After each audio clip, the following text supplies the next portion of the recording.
Thank you, Pasta Breaker. Oh, it's starting! Ardbert intro time. I'm gonna get my Ardbert voice. Get excited.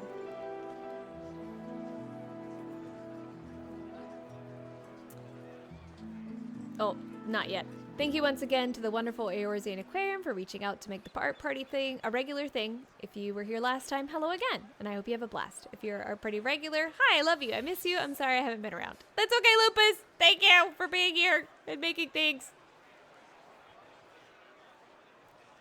Happy to be back. Anytime.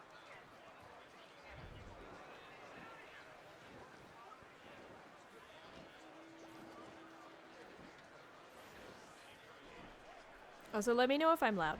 I cannot tell.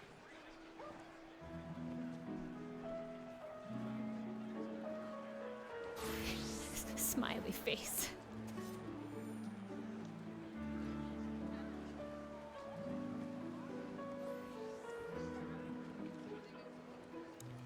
Oh, it's me! Before I start anything, I want to direct everyone's attention to Fox's stream at twitch.foxcinder. I will be talking a lot, and if you'd rather listen than read, Fox kindly reads everything aloud so you don't have to keep looking at chat. Thank you. You're the MVP, I just use my voice. I don't do anything. I provide a platform and bad voice acting. Yay.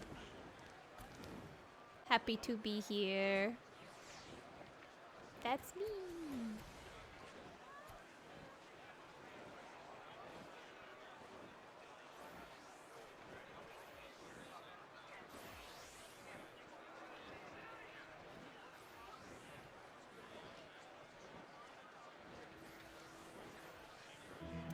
For those who've never been to an art party before, they're a little different than the usual art party formula. Nature art party. Hello, welcome! We'll be taking a guided tour. Here, let me lower the desktop volume. We'll be taking a guided tour through sections of spots in the zone, stopping at various spots while I give in-character nature lessons on ecology, folklore, and of course, beesh. You do not need to be in character, of course, but you can be.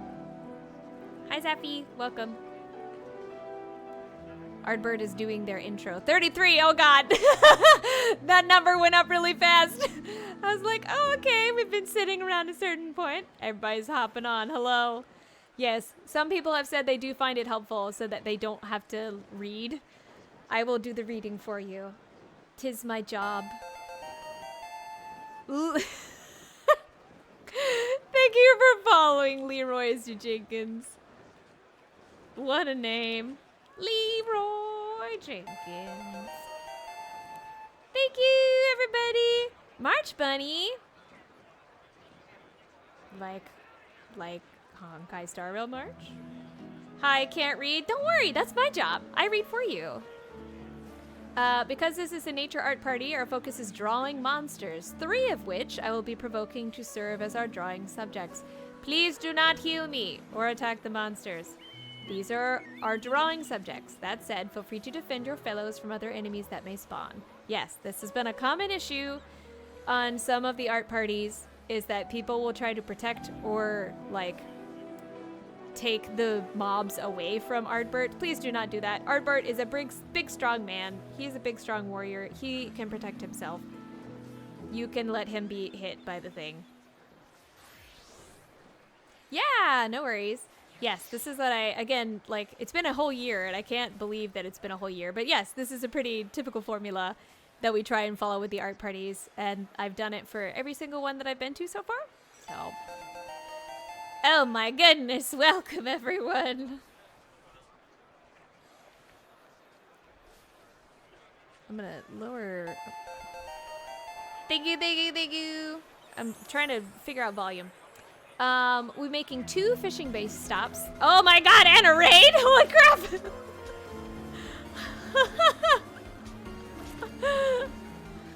Oh my goodness, hi raiders. Thank you, everybody. I will catch up in just a second. I should probably turn off those notifications. It's gonna be loud for a little bit. Anyway, We also will be making 2 fishing-based stops where you can do a little fishing to unwind. We'll be catching an Aquamaton fishing window, so if you need Aquamaton appropriate bait, check in with the lovely Fishfest volunteers. You can identify them with their fetching wetsuits. If you're not feeling like doing any more fishing, I encourage challenging yourself by drawing the dreaded background at these stops. While the focus is drawing nature, you are extremely welcome to RP, chat, draw each other, or just hang out and unwind while I do horrible voice acting. After 25 minutes at each stop, we'll have a quick giveaway. Ooh! I forgot about the giveaway. We'll have a quick giveaway where you can win 1 giveaway per character. Every prize is a lot, so roll away. A lot of fun, sorry. Hello everyone, welcome. My name is Fox. I'm working with the Eorzean Aquarium and Lupus to do the narration for the Nature Art Party. You are in the right spot if you are here for fish. I will be providing narration and probably some commentary. I am a zoologist by trade, and so a lot of the ecology and natural history that Ardbert provides us, I will be giving kind of like a real world perspective on some of the animals that the information may be based on. I will do my best to also like let you see the critter that you're drawing as well, so please let me know if I'm in the way or if I need to change angles, etc. I will unfortunately have my beautiful hotbar on for the whole time, so I'm sorry. I know it's an eyesore. I play on controller. Please forgive me. But yes, so I will be reading out in the chat, but you can also see the chat in the lower left corner of the screen. So if you want that as well, you can see it. And if you have questions for Ardbert that you would like me to ask and type into the chat, please let me know and I will do that. As always, after each lesson, I'll be accepting questions. Feel free to go wild. Including about anything you fish up. You always get an in-character answer. Even the silliest question delights me, I promise. Please, it's so fun. Especially the guy who always asks if you can eat it. They're here. Where's that person? I'm sure they're here. Lastly, we'll be moving from spot to spot. If you get lost, need to AFK, or can't find us, you shout and let us know, and one of the beautiful volunteers will come and get you.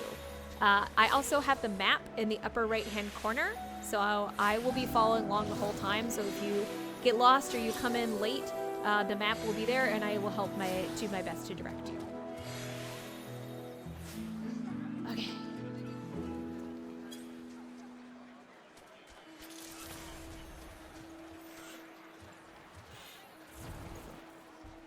Long-nosed gar is not only very long, but also very gay.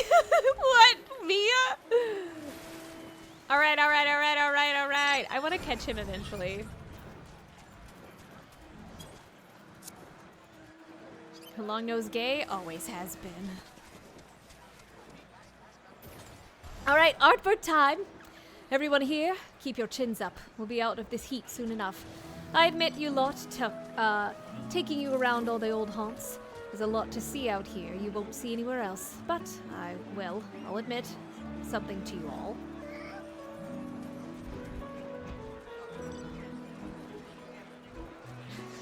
It's a silent R. Mia! There's the gar! The gay gar! Oh, also, for those that are in chat, if you do !fish, you can fish while we wait and catch all kinds of things, including Fruity! Fruity's in there somewhere. It's a bit for me. Things have changed more than I can say, more than I can fully admit. But well, there's the hope then. That showing it to you all, we can see it for something different, something changing and new.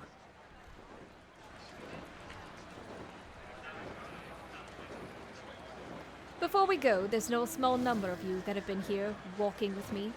If you were here before, the Tempest, or any of the other walks before, thank you. I hope you carry it with you, that little spark. That wonder for the world. Let's go see some more of it, aye? Let's go! There are so many people here. Holy crap. I think this might be one of our biggest turnouts. Come on then, our stop's not too far. Normally Ardbert walks, so we're just gonna walk along with Ardbert.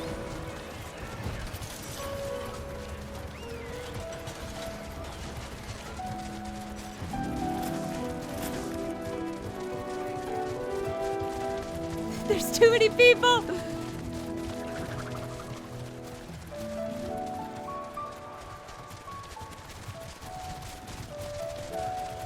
Let me know if you catch Fruity.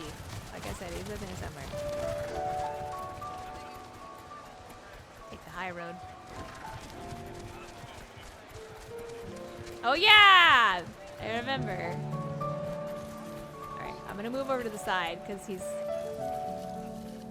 gonna try and get that toucan. We're gonna have a lot of trouble trying to see that toucan. I apologize. If you're using my screen to see the critter, it may be rough, but we will do our best. Give the guy some space.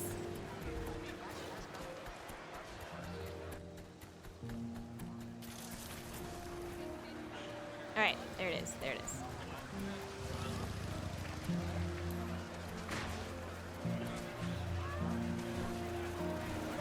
All right, this is the first critter. Flamingo toucan. I'm just showing you, and then I'm gonna move so that we can.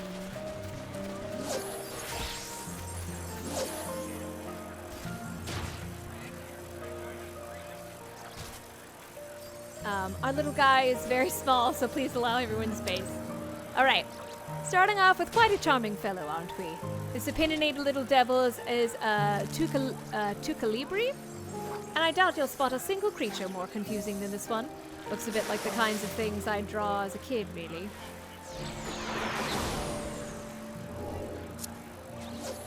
He's right there. He's hard to see, but he is there. Maybe I go first person. Yeah, there we go. First person it is.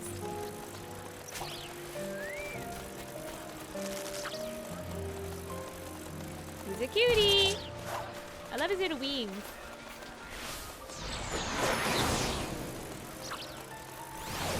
Suppose we can start with the obvious. For starters, the thing's clearly a bird, or bird-like. It's got the beak, it's got the wings, it's got a funny little feet. Flies around, does all the sort of birdie things that birds do. Very good observation, Ardbert.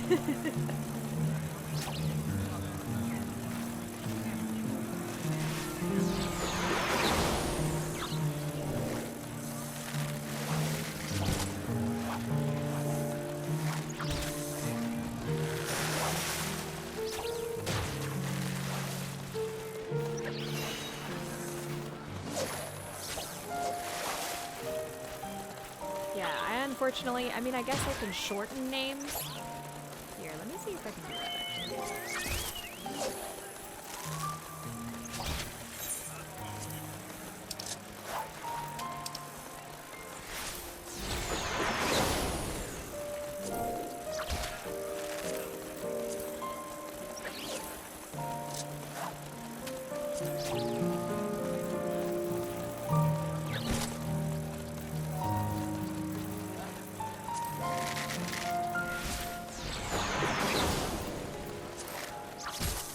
There we go. Now there's not names everywhere. Enjoy. Alright. Problem is, the little guy's covered head to toe in scales. But if you get up real close, you can sort of see it. There, and those little ridges all along every fine scale. Might not look like it, taking a quick glance. But there's not a whole lot separating a scale from a feather when it comes down to structure. All birds have scales. These funny fellows just have a few more.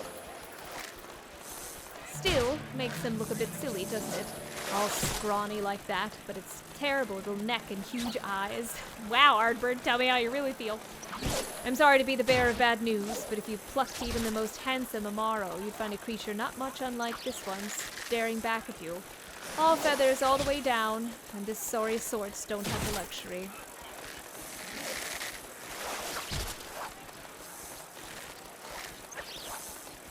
I like his 2 toes per foot. Yes, I do too. Well, he's got... Oh, is it only... Oh yeah, he's got 1 front, 1 back. Interesting. Not even zygodactyl. How does it cook?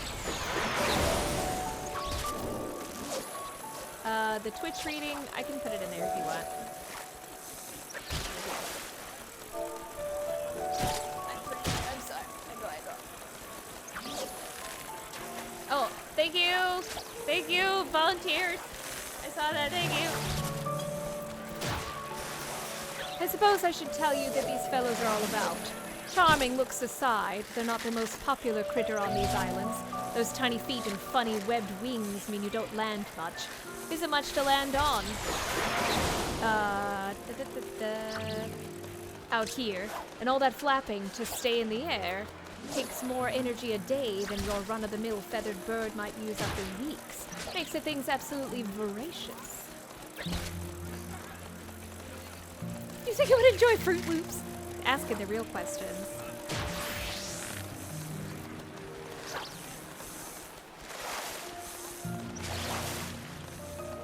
I know. I was answering the HUD thing. I know how to turn off my phone, but I need to know where. I need to be able to use my buttons. Hunting and foraging is all well and good, but ask anyone out there and you hear tale of the devil snatching fish off lines and fruit out of waiting hands. They use those oversized beaks like a pickpocket's fingers, making off with darn near anything that isn't nailed down. I've watched the cheeky things steal crabs from a Malach's hands, cackling the whole time. Hello, welcome. A type of fruity snack.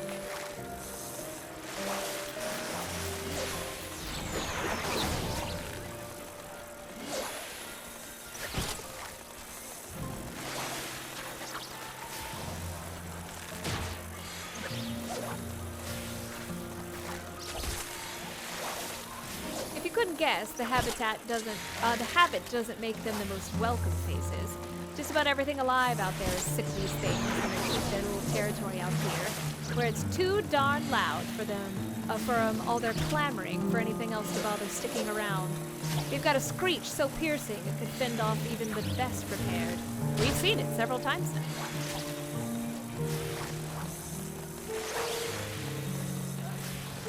As you're probably hearing from this feisty fellow, as if that's not charming enough, little beasts do it just for fun, all day, every day, and they never stop. Why is he so beak? Another good question. Yeah, that being said, my lovely friends in the chat, if you have questions for Ardbert, and you want me to ask it in the chat, I can do that.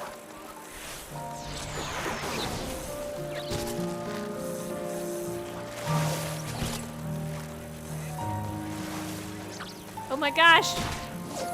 Red Hot and what's his face are in the corner. Did you see them? Sorry, it's like, sorry. There's celebrity in the chat. See them in the corner. It's the brothers. The bros. But we're here to talk about how all this ties into life that thrives on the coast. Thievery can only get a tucalibri so far, and, well, the art of stealing crops dried up fast when they stopped being crops, or anything food left at all. But they've got a trick. See that fetching pink color on their scales? Take one of these fellows away from the coast, and they'd turn white as, well, white. Yes, brothers. You know what I mean. Wink, wink.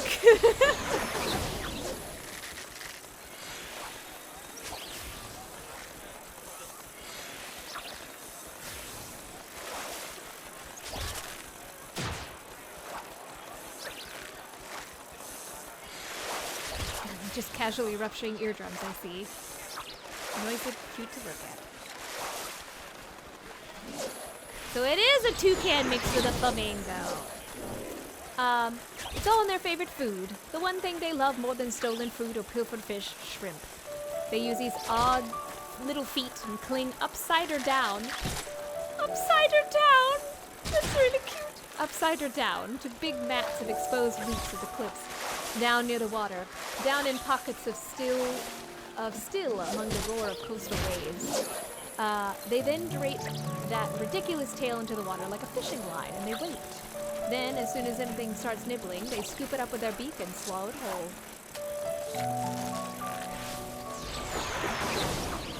Cute. Yes.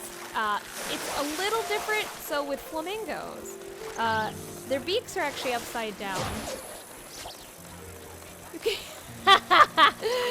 No, it's great! Upside or down is so cute! It's okay, Ardbert. Maybe it is a ye olde first way that you say upside down. Urianger, get your booty out of my camera. Sir. Sir. I enjoy looking at your back, but not right now.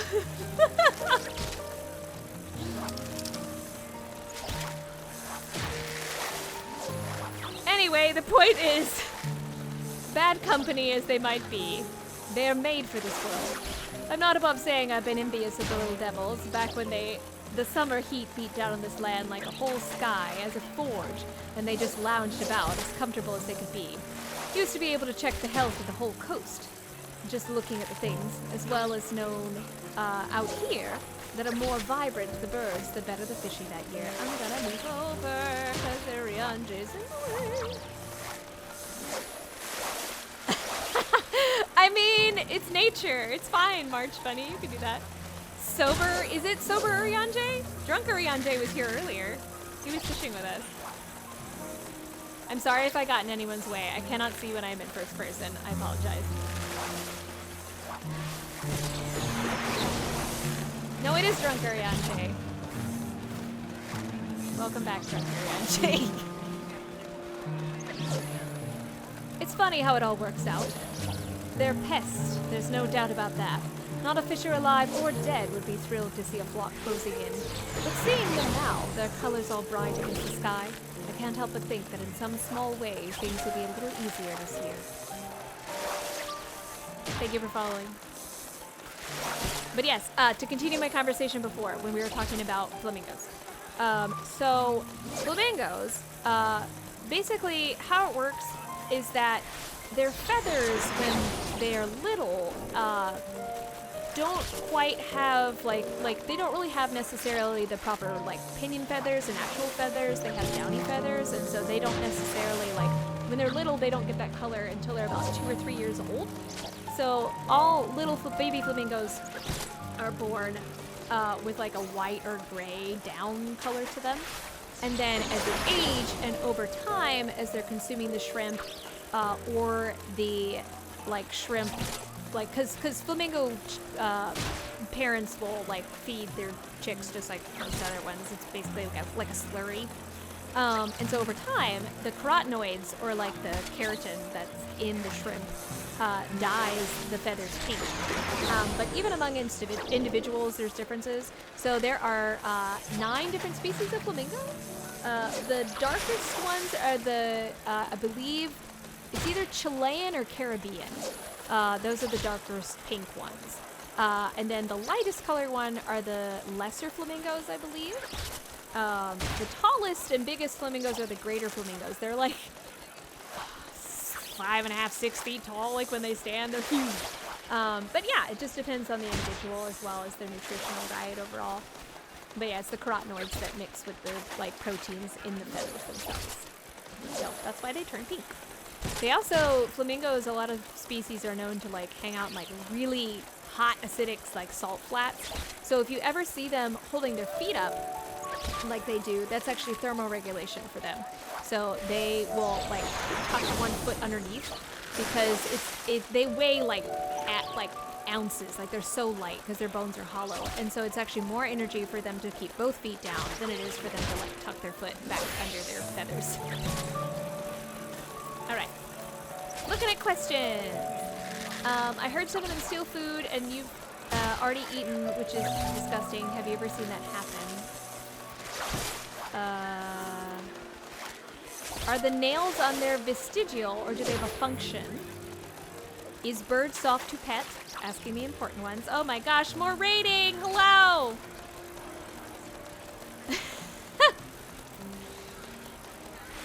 Like good birds. Some of these questions are great. Also, thank you for the raid. Thank you so much for the raid. Some of these questions are amazing. The Basil asks, Mr. Ardbert, does the Tuca Libre smell good? Like good bird smell or weird bird smell? What fruits are native to the area? Again, if you have questions for Ardbert, welcome, welcome. If you have questions for Ardbert, please let me know and I can type them in the chat. Thank you for being here. We are in the questioning phase. We are drawing this lovely bird here. He's called a tucalibre. Or tucalibre? It's going good! We are nature art partying at the end of Fishfest 2026. People are fishing that can fish. I cannot. I don't have the folklore books. So we're just here to vibe.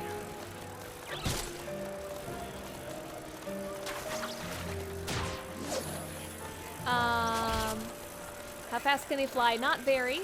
It's about as aerodynamic as it looks, and those wings are small. They do well staying upright, aye, and staying in one place. But as far as getting from one place to another, there's a reason they're ambush hunters is all.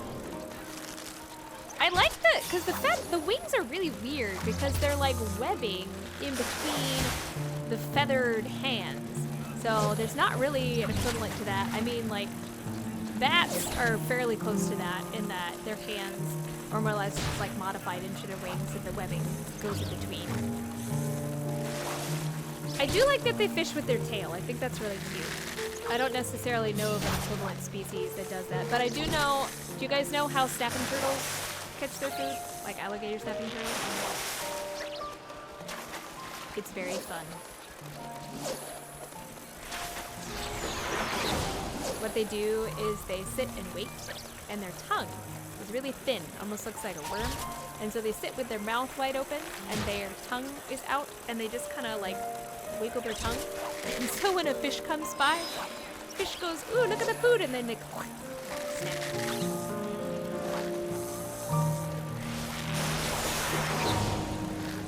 Someone was like, no healing needed. Ardbert is big and strong. It's true. Ardbert is strong. A giant anteater? Sorry, I'm looking up at the top left corner.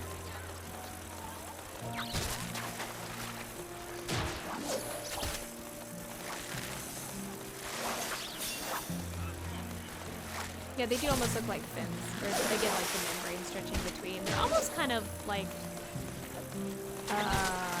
Archaeopteryx-ish, but Archaeopteryx have more feathers than scales. So their tail is very much like that. It has boba eyes. How romantic. Get you a person that will describe your eyes like boba.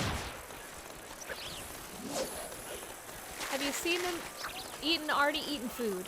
I've seen them eat almost everything. I don't think they judge food quite the same way you might. If they can eat it, they eat it, you know? And food that's staying still is easy, but for what it's worth, they do seem to prefer being the first ones to digest their food.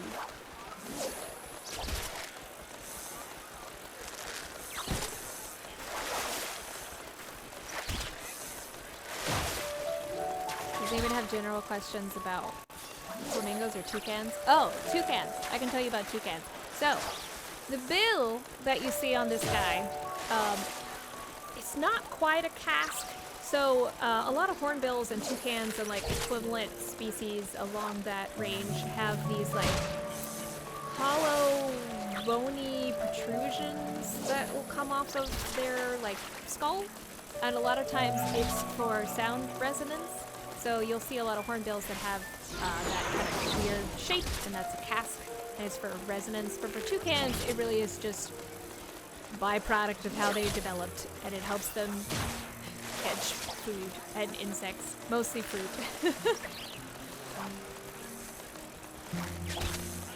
But it is like a bone, and then there's like a keratin sheath that's on top of the bone. And so the coloration that you see is mostly keratin. It's not necessarily like the bone itself, dependent on the species. Other fun hornbill facts. Hornbills, when they breed, not all hornbills, but most hornbills, the male will typically encase their partner inside of a, hey, toucan! Sorry. Toucan spotted! The male will typically encase the female in like a hollowed out log, and they'll put mud like up all around the sides, and so like only their beak can get out, and for like the first like month or so, the female does not leave, and the babies just grow and develop, and the male's the one that brings the food all the time. And it's pretty consistent among hornbill species. I know, how romantic. But it's really cool, like, regardless of the species, that's just kind of it. They're all cavity nesters, and so they'll encase their female to keep her safe, and you know, the babies as well, and just provide all the food. Ardbert says, are their wing nails functional? Oh, I didn't even notice. Oh, on the tips. I see. Okay, I thought they were talking about like their actual feet. Ah, you have a good eye. Aye, those claws are fine, sharp little things, and situated on the end of what may well just be a big webbed hand, like any other wing, if you pluck it down. Now and then, you'll see things clambering up rocks using their wings like hands, like our hamsterings, and beak like a big climbing pick. Yes. Speaking of climbing up on rocks, parrots in general, in order to get the nutrients that they need, will often like hang out along like rock walls and consume clay to get some of that nutrients that they need. That's another reason to have that nice sharp bill. Now we're just talking about like parrot adjacent, jungle adjacent birds.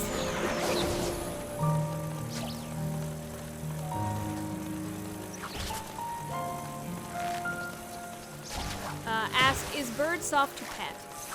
You know how snakes are sort of soft and cool? Like that, but warm. You won't get any soft plush of your average bird, but they're pleasant enough, smooth and silky, and like to bite your hands when you reach out to try.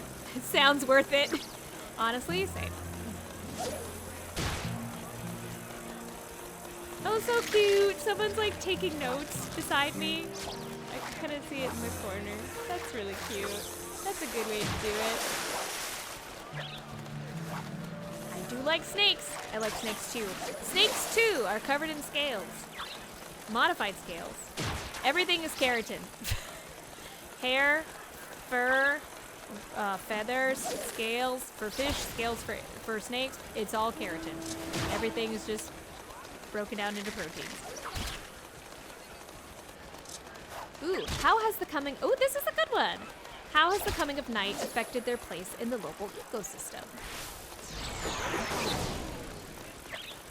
Hold bird gentle like hamburger.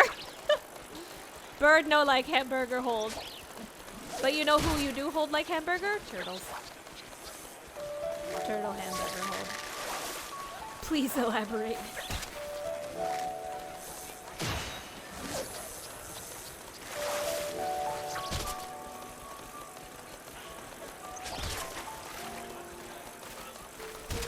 Does it smell good is the other question.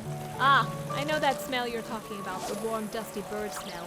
No, they smell like saltwater, fish, more fish, and that strange acidic sort of smell that snakes get when you pick them up and they're not keen on it. The nice part of the smell must all be in the feathers. Can confirm flamingos smell horrible. At where I used to work, we had an affectionate nickname for them called Stinky Pinkies. Because they eat fish and they don't digest it because they have a cloaca and it all just kind of comes out in one spot. It smells bad. Alright, what are we catching?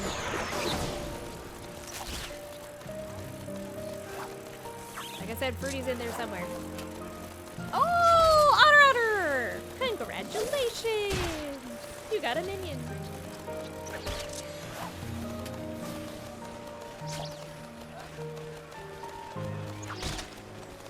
Wonder if anyone's ever tried to domesticate them. Probably could. I don't know if you'd want to, though, with it screaming all day.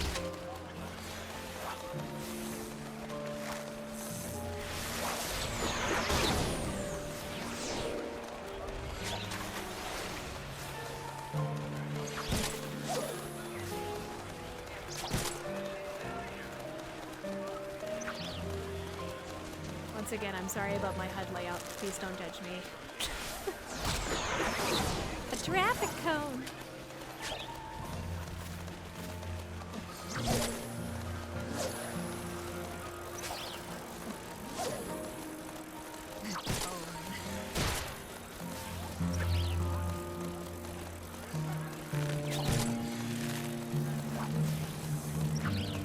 I know, exactly. And like, you know, the thing with parrots is pets. Like, any pet, you had to do your research when getting into it. But especially with parrots, because they live, you know, in their 60s, they're loud, they're intentionally supposed to be heard from miles away, so an indoor space for them is not always ideal. They also poop a lot, because they're birds. And unfortunately, parrots a lot of times are a part of the illegal pet trade because they're so popular as pets, and so they will just steal eggs from the wild. And most every parrot species that I know of is either threatened or endangered. But that's why you do your research when it comes to birds and know where they're coming from. Yeah. It's so funny. A family friend, her son, in her will, the parrot goes to her son. So when she eventually passes, before the parrot passes, he gets the bird. All right, the question of the hour: can we eat it? / local fruit? Question mark. Ah, there's the classic question I know and love. Yes, thank you, whoever asked that. Ah, you can. Though to be honest, there's not a lot of meat on the little guys, and they don't bulk up well. They're good enough though, roasted with limonettes. They grow all along this coast, and you'll find the fruits. It's just about every dish served here.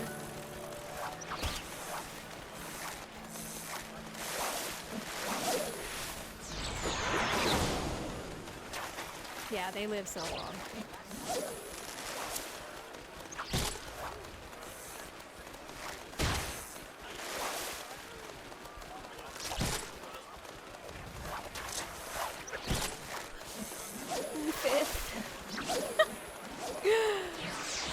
Fifth is such a good word.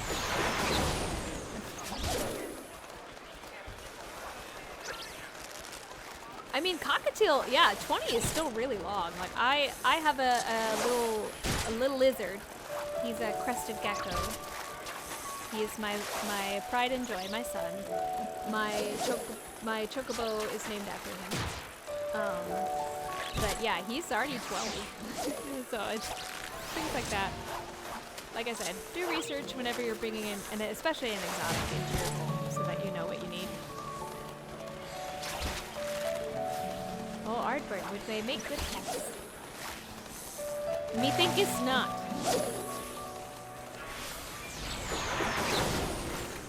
Oh, we got a snail! Our first snail. A mollusk, I guess, technically.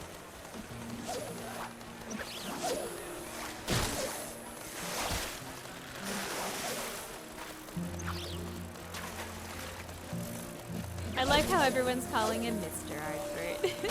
Mr. Ardbert!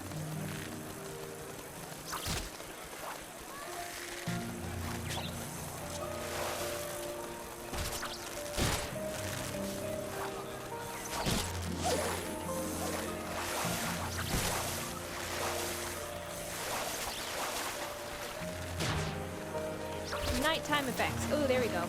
You have a sharp mind. The return of night has confused the things, I think. After all this time, they got used to the ability to hunt any time they want. Now, with night back, they're returning to the roost in mass. Not just here and there, when the mood strikes. And that means, they're unaware. And that makes them prey again for the starving wolves roaming the coast.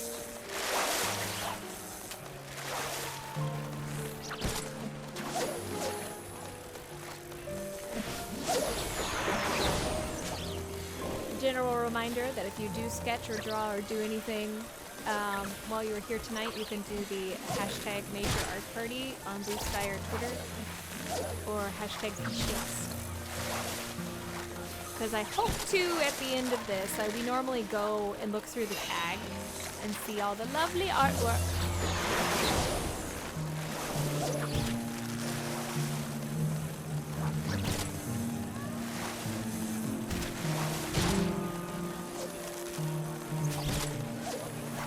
Toucan jump scare.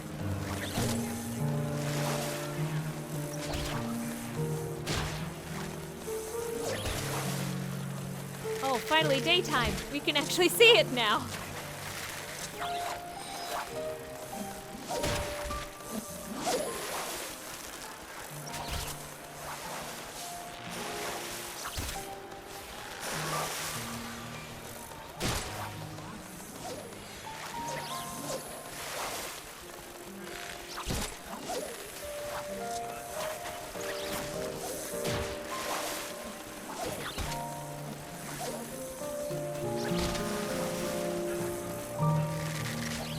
been here most of the day for the Fishfest. I helped out with the trials of the big one. I was the sky person.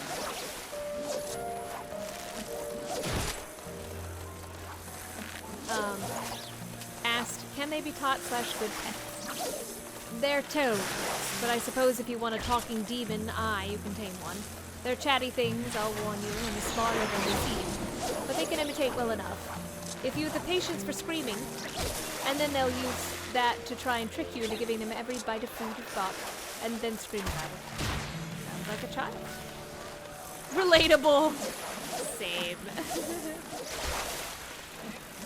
I too scream about everything. We've got places to be and a furious little devil of a bird to shake, but first, annoyance aside. The color of these birds caught on. A whole range of funny little things were made with the scales. Anyone want to take a bit of Policia home? Oh, and this beaver thing. You can have that too. Ooh! First giveaway of the night. Tuca Libre goodie bag featuring a pink parasol, sunray ray, and a music roll, and a sand beaver. Don't ask about the sand beaver. It's just here too. Highest roll wins. Go, go, go. Oh, thank you for the pats. Not a beaver. All right.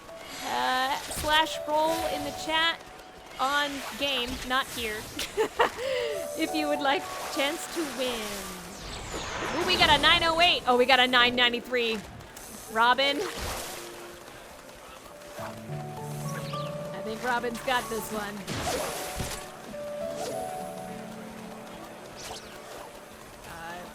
937.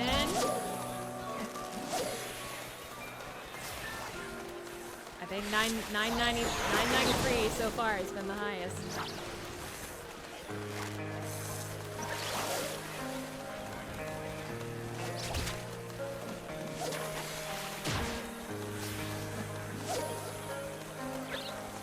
Merry sunrise, everyone. We can actually see the bird!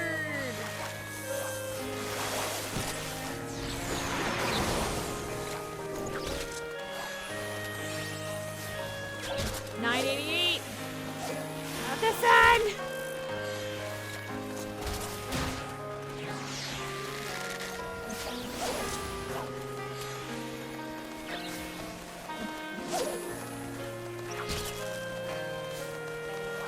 Yay! I think congratulations, Robin. Methinks that was the highest roll. Note that if you're in the middle of our intuition farming for Comiton, you can safely move down the coast and won't lose your progress. And you'll be moving to the Sea Gazer after this. I do not have the focus, so I will not do it.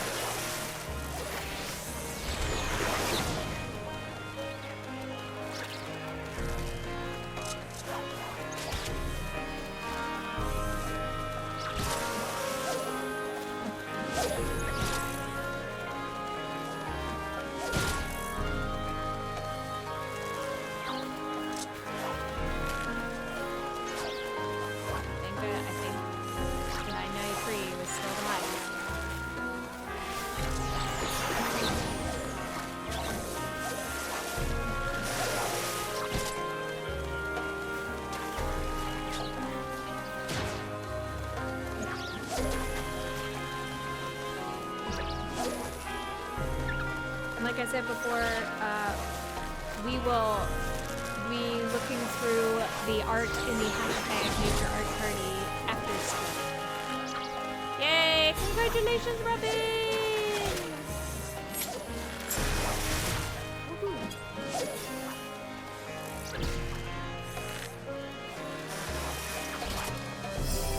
Yay!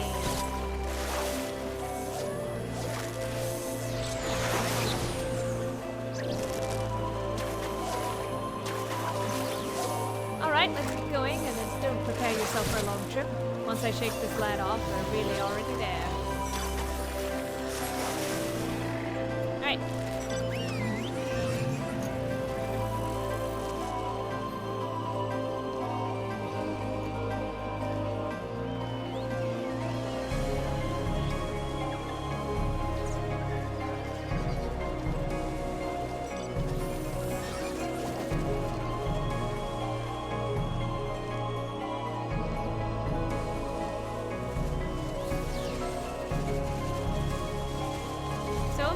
fan. Look at all the tucalibre.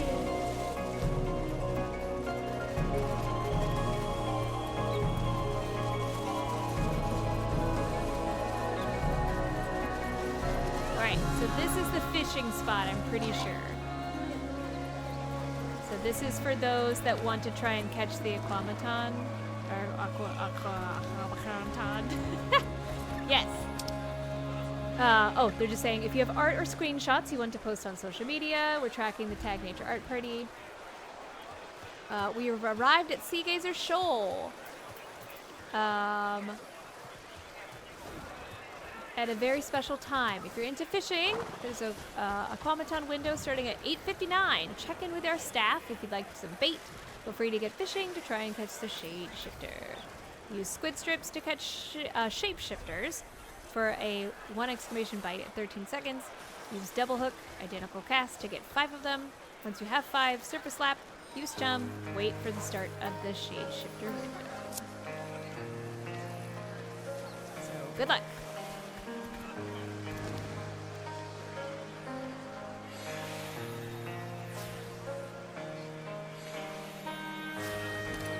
Ooh, main food. In the meantime, who drew our pretty bird? Anybody draw the tucalibre? Or did you draw other things like the scenery? I like when people draw like other characters too. I think that's really fun. If you've been at Fishfest most of the day, what's been your favorite Fishfest memory? Oh, Ardbert speaking. It is #NatureArtParty. You can also do #Fishfest. That works too. Ardbert is speaking again. Ha! I told you we were close, didn't I? We're already here. This impressive bit of a gulch is Sea Gazer Shoal, named for that tower there, the Sea Gazer. And this is the shoal, or it used to be a shoal.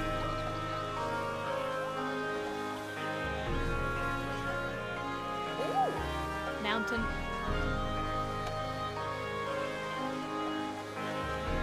One bunny lady, nice.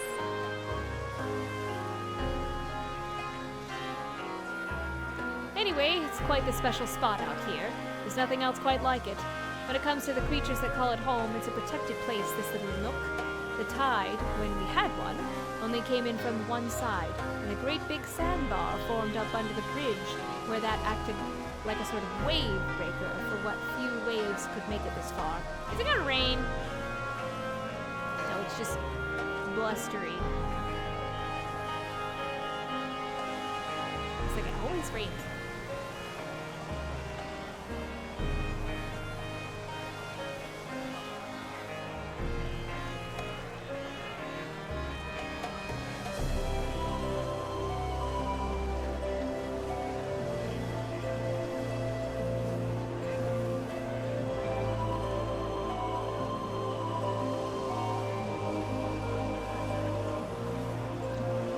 Everybody's glands.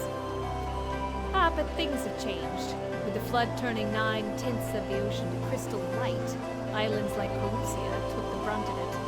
Water that got pushed forward by the force of the flood rushed in. Without ocean enough left to make for a proper tide, everything sank, then went still. Even with the night back and the proper moon overhead, it's different. 9/10 the water, 9/10 the tide.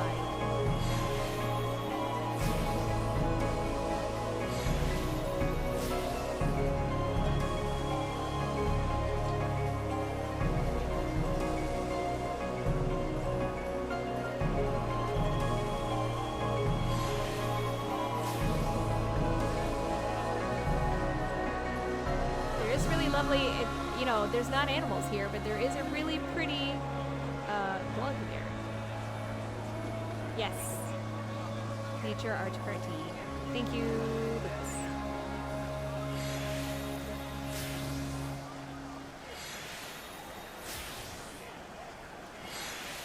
Pretty scenery. A tower. Still, not everything suffers for it. In the shoal here, for instance, quiet waters lend themselves to a playful, lackadaisical crowd. A mess of flat fish, drifting jellies, and curious little octopus with minds a right bit too sharp for their own good. The whole lot of them prefer the slower life here. You'll even see a few cod, big gentle things, drifting in into rest in lazy waters before heading back out to feed. Delicious cod.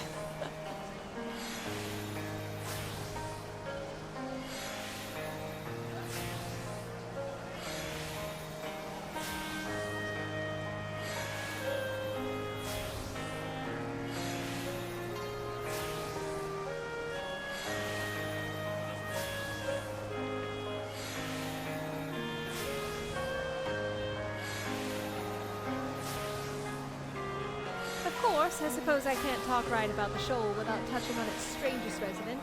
It's not really alive, I admit. It's not much of a fish. Bit of a toy, really. They're called automaton, and they're fish made of metal. Robot fish. I was gonna say a phobot, but there's not enough fish in there.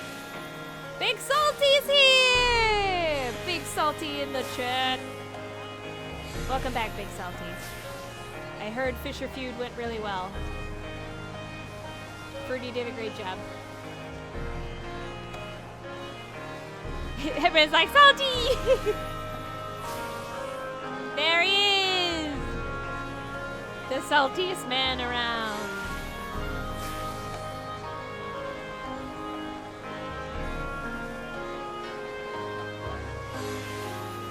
Apparently, we need some reels at the chat. If you don't guess as much, they're a dwarven craft. Cute little things. They made the fish to be toys. Back in the day, like paddling fish you can put in a bucket of water to entertain the kids. Used to see them during harvest festivals in these giant troughs with gaggles of tots on all sides. A sort of goodwill offering, I suppose, from the dwarves to the humans, letting the children laugh. Tots on all sides. Tater tots.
Get this fish, go Topaz, go.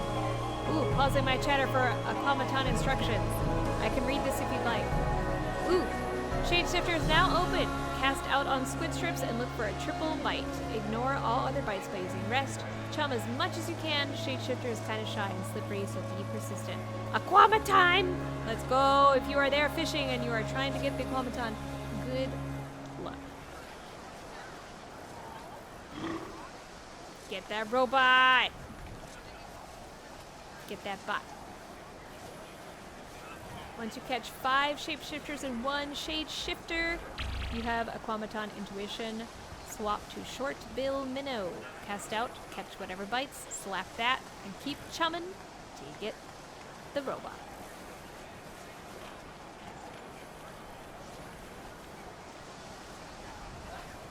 Good luck, fishers.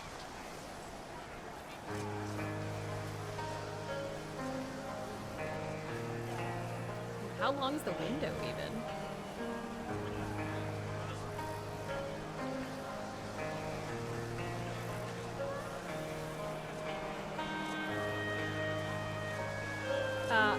So if you're not in the mood to draw, but you would like to do something creative, if you go to the Eorzean Fishfest website, they do have coloring pages, and they have a variety of fish that you can choose, including the aquamaton. That's the one I colored last year. This year, I didn't have time to do the mola, but I did color the all right, Mr. Succoban Baspis. I will have to show you Grahasiha after this. I colored one to look like Graha.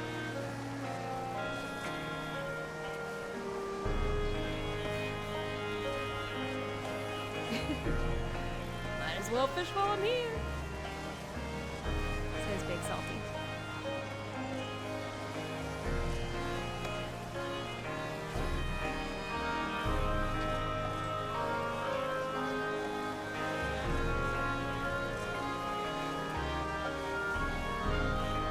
Look at all those chums. Look at them go. The flood ended all that. There was nothing to harvest, and the dwarven elders started down their path of isolation. But the death of trade meant something they couldn't go without. Metal. Borax. Pure sand. All the things the dwarves needed. So they turned to their toys and sized them up, as big as 3 yawns across. And they outfitted them with mining tools and Kalos hearts and set them mining.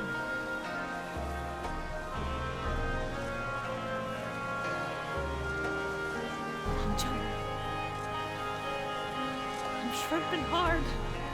You got this, Topaz.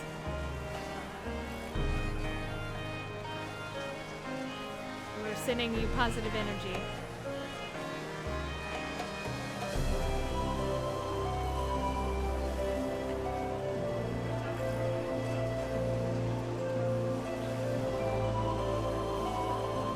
It wasn't a bad idea, at least not right away.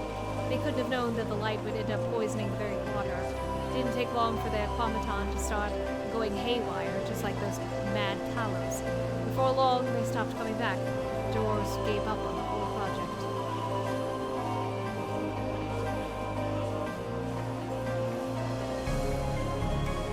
Whoop! Basil! You get it! I saw a yeehaw!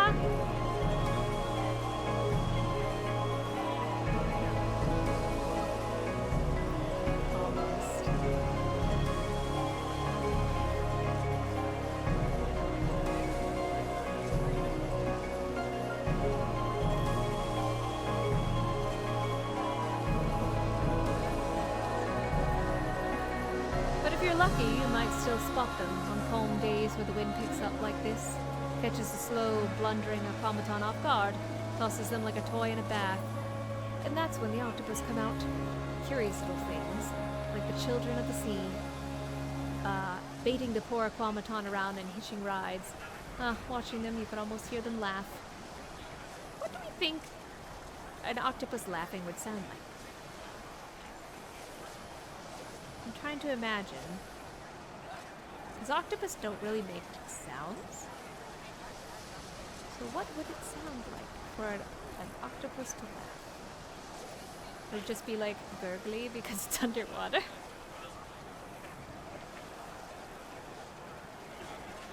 Yeah, I was gonna say it would just make blur blur blurble noises. Asking the real questions.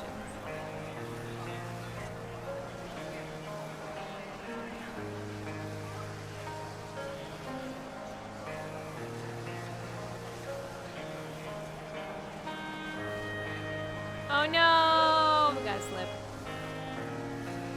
Wah wah.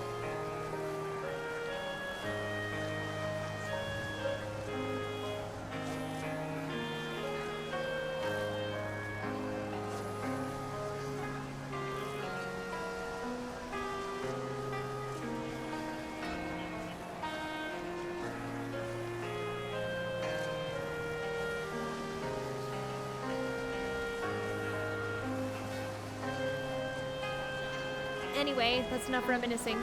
Fish anything interesting up you want to hear about, just shout it out and I'll spin you a tale. Any questions? Question time. Fish! Yes, fish! Now it's time for fishing! You've been fishing, chat. What you got? Oh, it's very quiet. Darth, that's a stick. Roxas, that's a stick.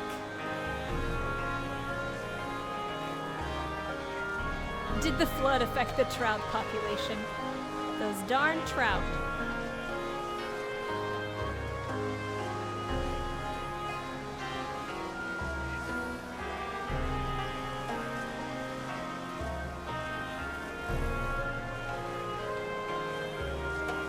Ooh, what makes the shade shifter so special from its fellows? Such good questions this evening. Do their systems depend on being in water? When we fish them out, can they still function, or will they, quote-unquote, die?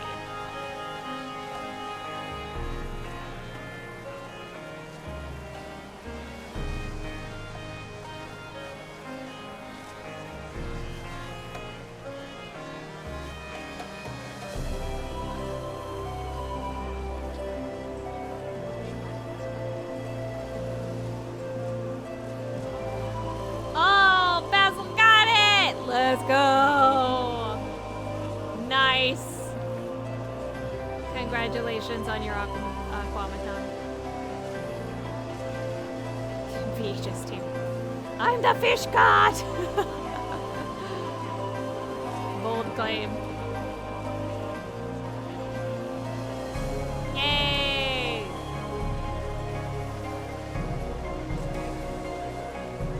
That's your Fisher Feud award.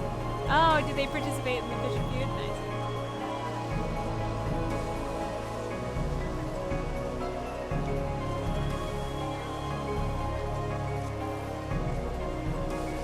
You keep getting, like, not fish started.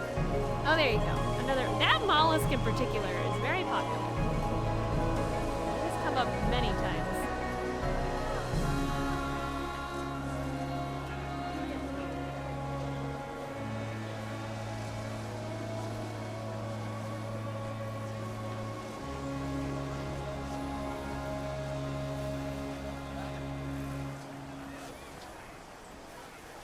Can you eat the octopus?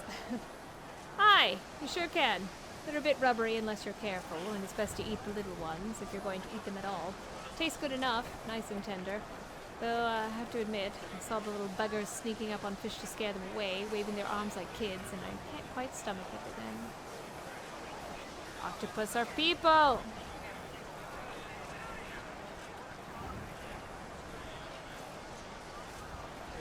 Perch. Gummy worms. It is a type of fruity snack, but there is other fruity snacks.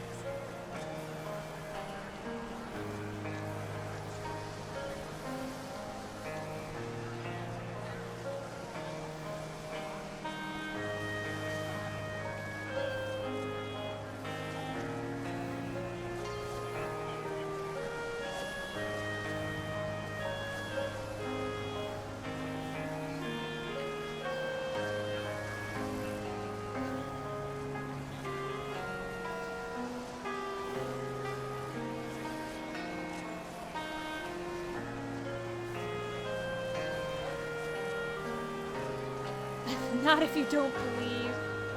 Someone was asking, does Shadeshifter...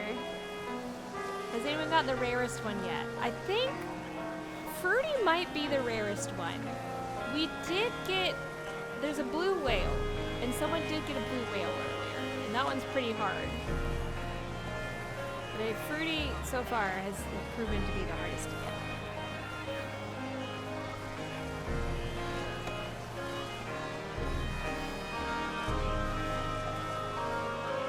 Shifter window. Oh, someone else got the aquamaton.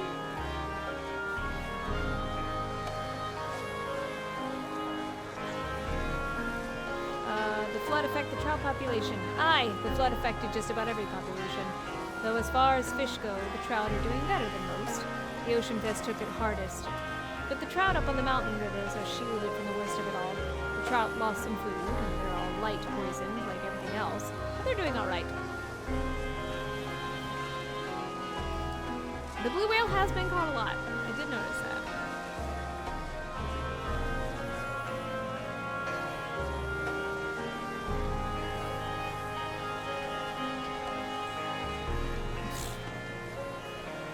read that on stream, but funny nickname.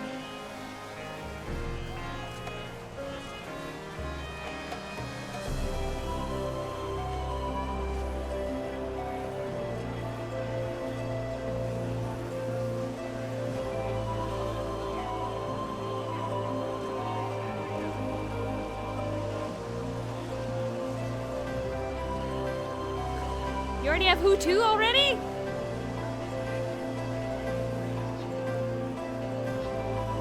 You're farming your channel points.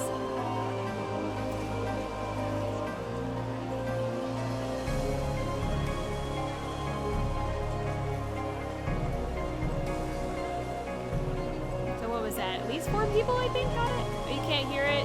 Oh, it's there, I promise. Sorry. I'm trying to make sure that the game sound is up.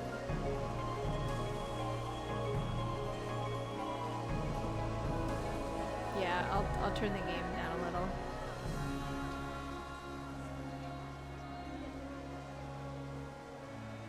Okay.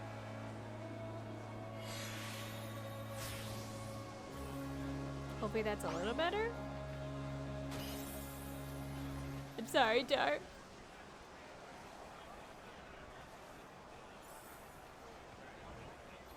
Congratulations, everyone who caught it.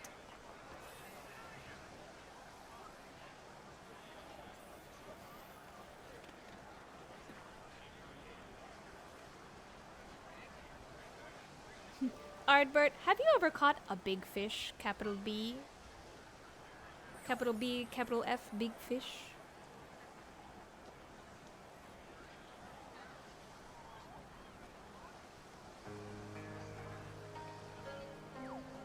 That one mollusk is very popular.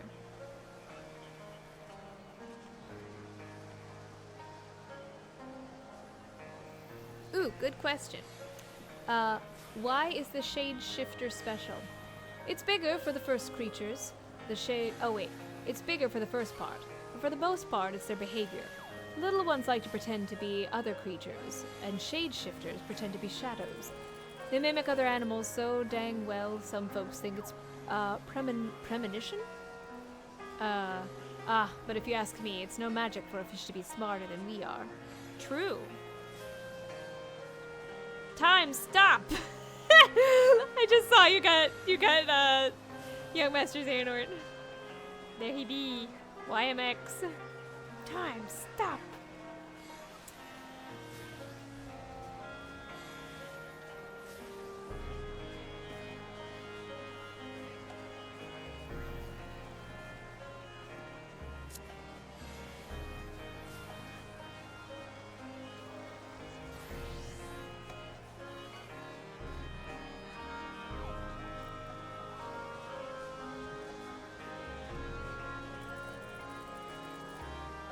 Wahoo. Not wahoo.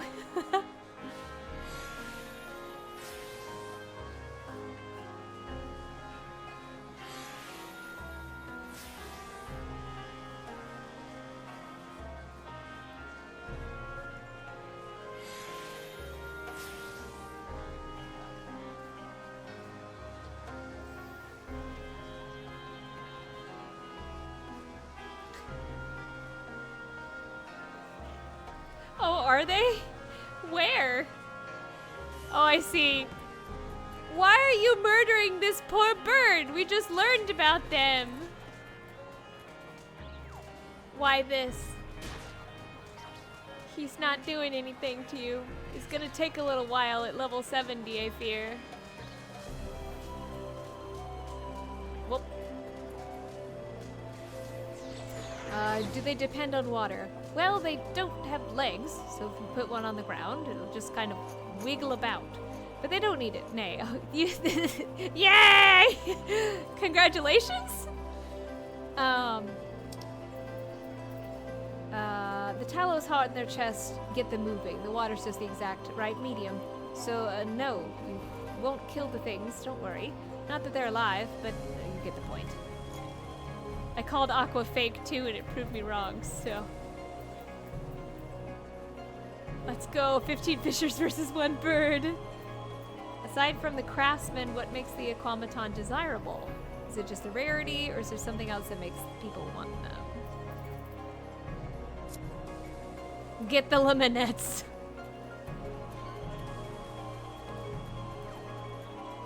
Oh, a tiny Ardbert. Hello, tiny Ardbert. And a skink! I love blue tongue skink.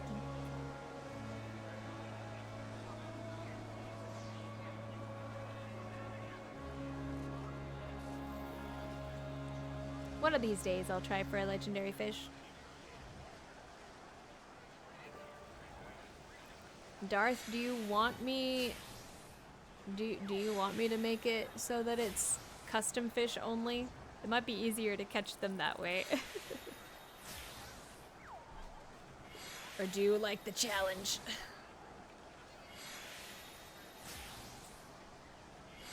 There's about 50 custom fish in there, I think.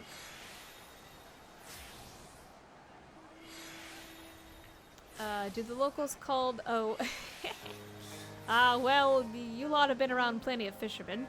Seems like the most of you are fishermen. You know how the crowd talks, don't you? It's not different in different worlds, that's all I'll say. You'll keep going either way. Okay, as long as you're having fun. That's what counts.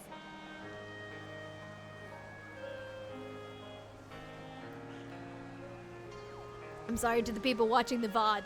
There's just gonna be fish about every, like, 2 seconds. Oh, you got something. Oh, an eagle ray. Nice, nice.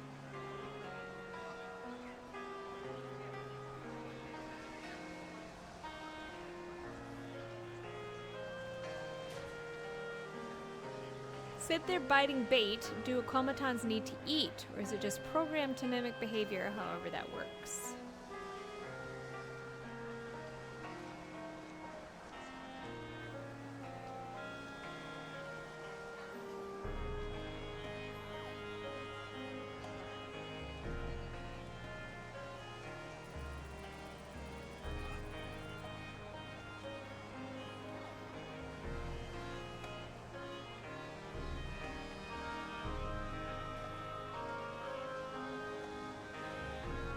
Do the fishmen call it?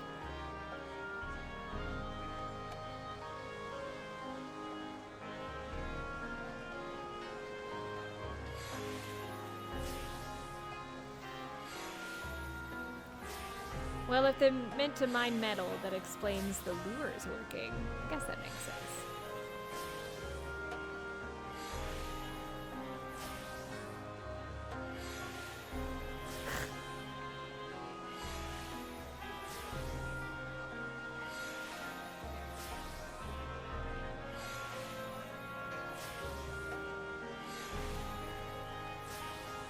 Ooh, Topaz has the right idea. If we have magnets, we can make them kiss. Perfect. Does anything eat aquamaton? Gods, I was afraid I'd have another crowd asking if they got permission to break their teeth.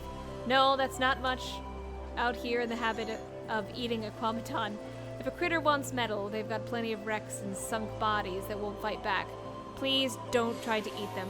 Or do. I can't stop you. Sounds like a challenge! Rich in minerals. Everybody who caught one, come here so we can test that.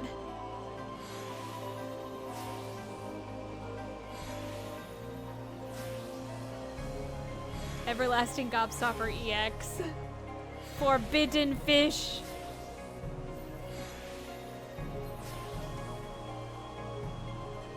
I need to get my iron up somehow. Are they made of iron?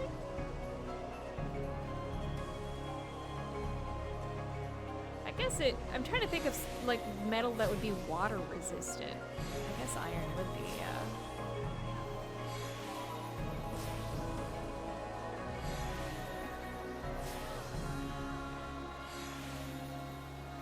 whatever ships and submarines are made of.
side conversations going on between drunk Urianje and friends.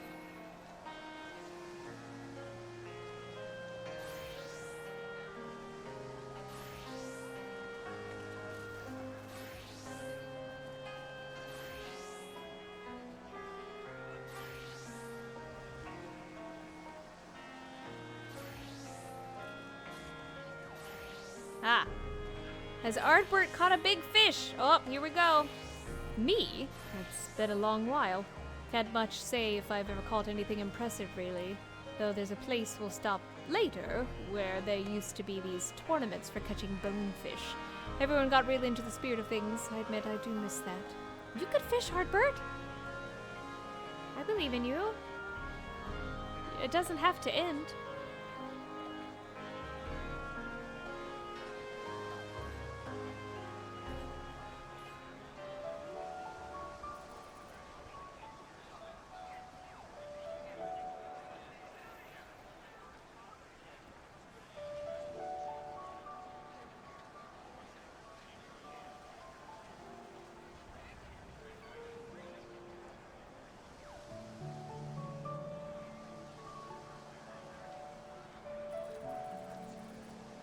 Oh, oyster. Some interesting fish this evening.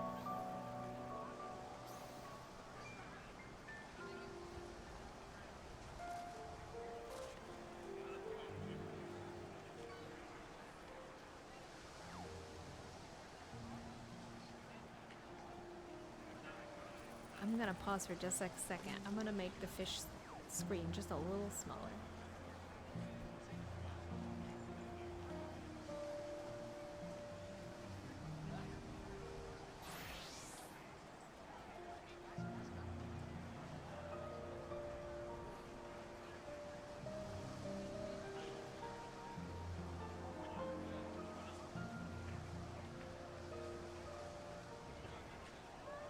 Because I also didn't notice it was also covering up the chat. Anyway, do automaton need to eat? Nay, and you're a sharp one for pointing that out. They don't eat, but they do seek out metal to mine. The exact thing you folks attach to the end of your fishing lines. Those octopus stir the aquamaton up, and then they seek out refuge. And they find a hook. I got it right!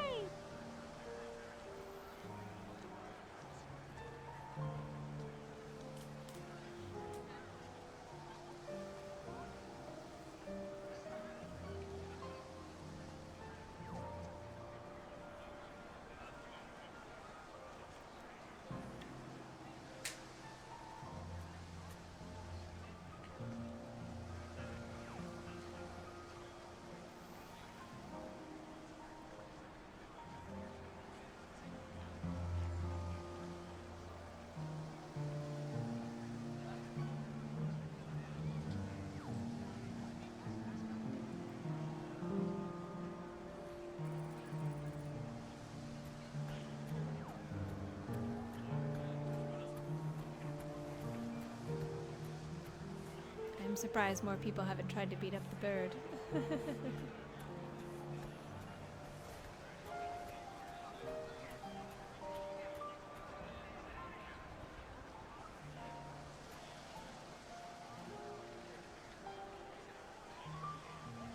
Ooh, pretty at night too.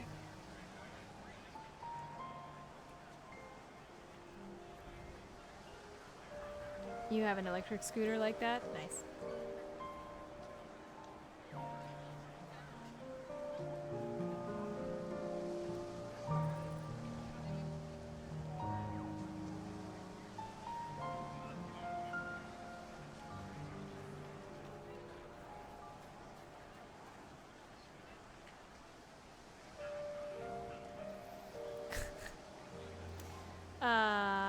What's Ardbert's favorite fish? What, mine? Do I need a single one? I don't rightly think I could choose. Whatever one I'm looking at, I'd say. It's the moments of seeing them, you know? Watching them drift along. Watching the way they dart about. There's no bad fish. Even the drabbest, most boring little fish have something to say. Though I am soft with those, on those horrible flounders. Someone was like, boo, cop out! Name a fish. Oh, you like fish? Name every fish. There's no bad fish except Oskin stones. No, appreciate the bounty of love in Ardbert's heart for all beings.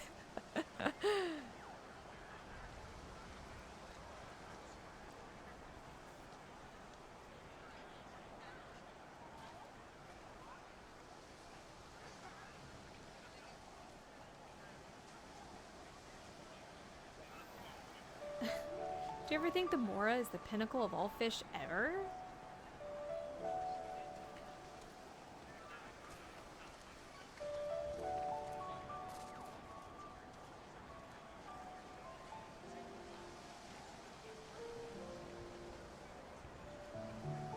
Another good question.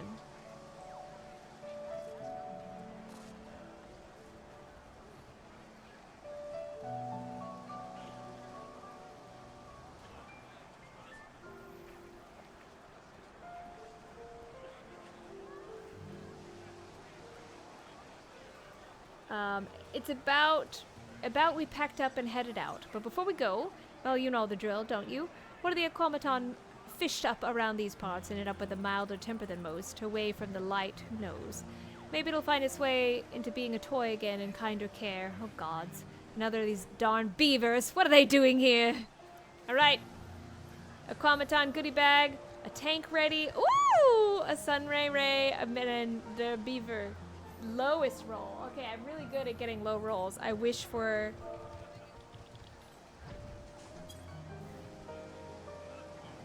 Ah, man! 683! I normally am very good at getting bad rolls. No, that's high! Ah, man. I think I rolled like a 1 one time when it was the highest roll. I'm like, well, not me.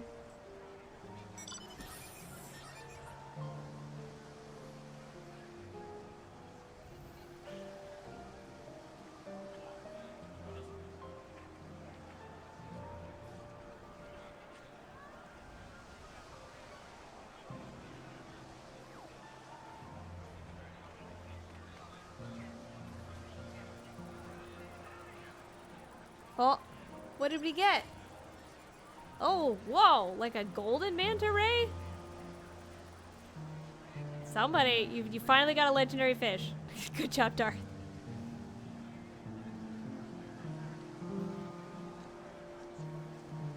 Congratulations.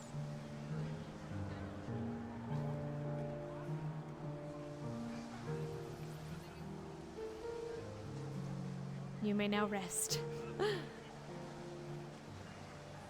Yay! Wait!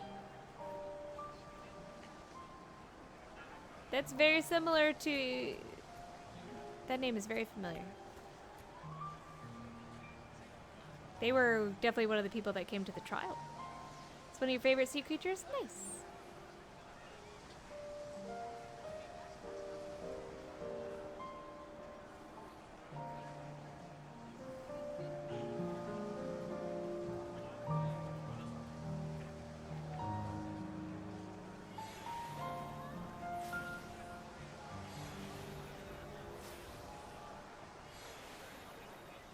The winds have moved on, and I'd say it's time to move with them. Next stop's a bit further. Alright, we're moving. Time to go.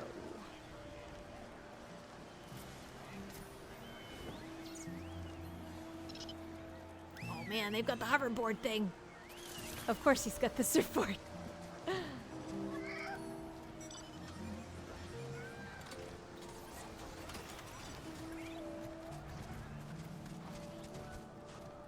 What the heck is that thing? Like a robot spider? What is that thing? I have never seen that mount in my life. Is that one of the new like moon things?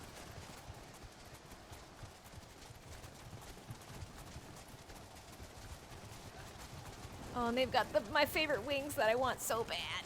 I want those wings so bad. Oh, okay, it is one of the new moon things. It's so cool.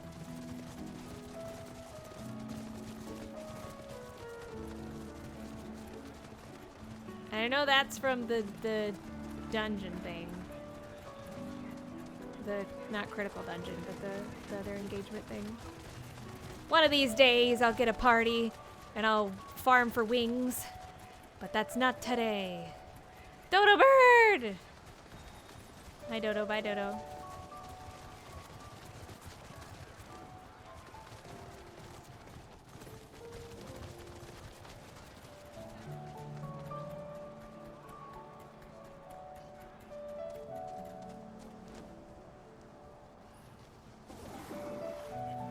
Oh, we grabbing a chameleon? Nice! Alright, it's got a wide AoE, so we'll have to stay back a little bit. I think we're gonna get the high ground. I think that's probably the way to go.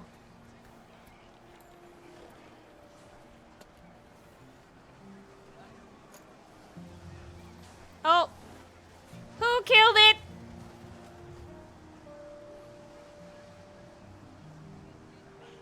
Who did it? How dare?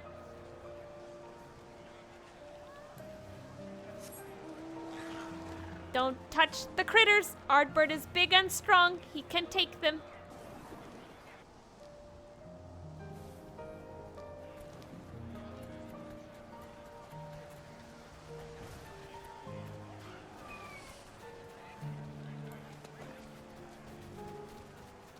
Alright, let me find a good angle that is outside of his range.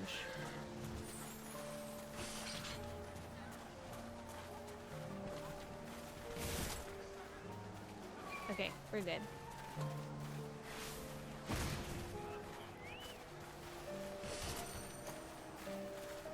He's fine. I like his little tail. I know. We need to make a Fisher EX trial party. Like I said, I'm waiting until I'm like item level 800 so I don't even have to like think about doing the mechanics.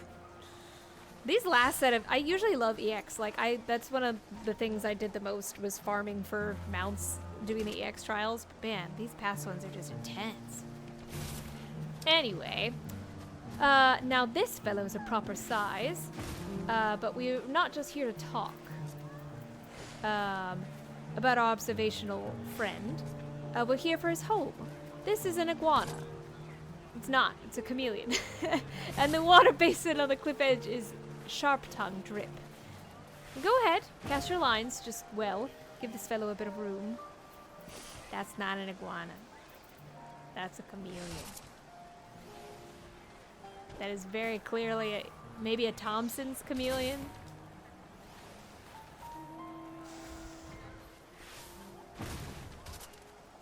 I know. Why is it an iguana? That's not an iguana. It's a chameleon. I was just saying that. Like I said, it's like a Jackson's? No, yeah, Jackson's maybe? Suppose I should talk about the drip itself. In all my travels around this world, it's rare to find an oddity quite like it. A basin of water right in the base of a sheer, towering cliff. It's all the name, really. The rain and runoff from the sharp cliff edge gather in a large, gaping chasm made by gods know what. The sharp-tongued drip. A freshwater haven. Mashes the lizard button.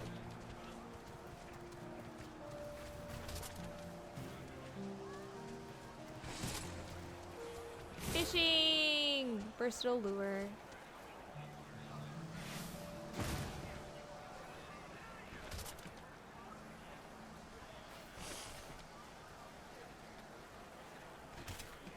Oh, okay. That's good.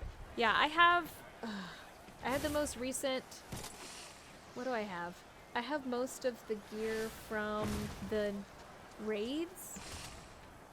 And I don't have enough to get the weapon yet, but I have the tome to get the weapon. I just don't, like, do as much dungeoning as I used to. I usually, like, get on and just do the raids and then get off. And so I don't have as many, like, tomestones as I need. It's a closed thing, this basin.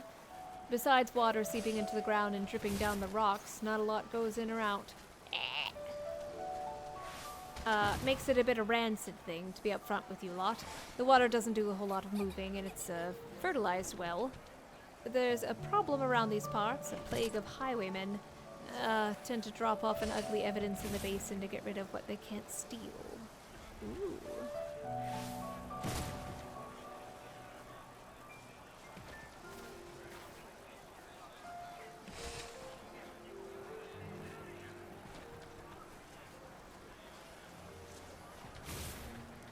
Looking at more of the chat about the EX wings.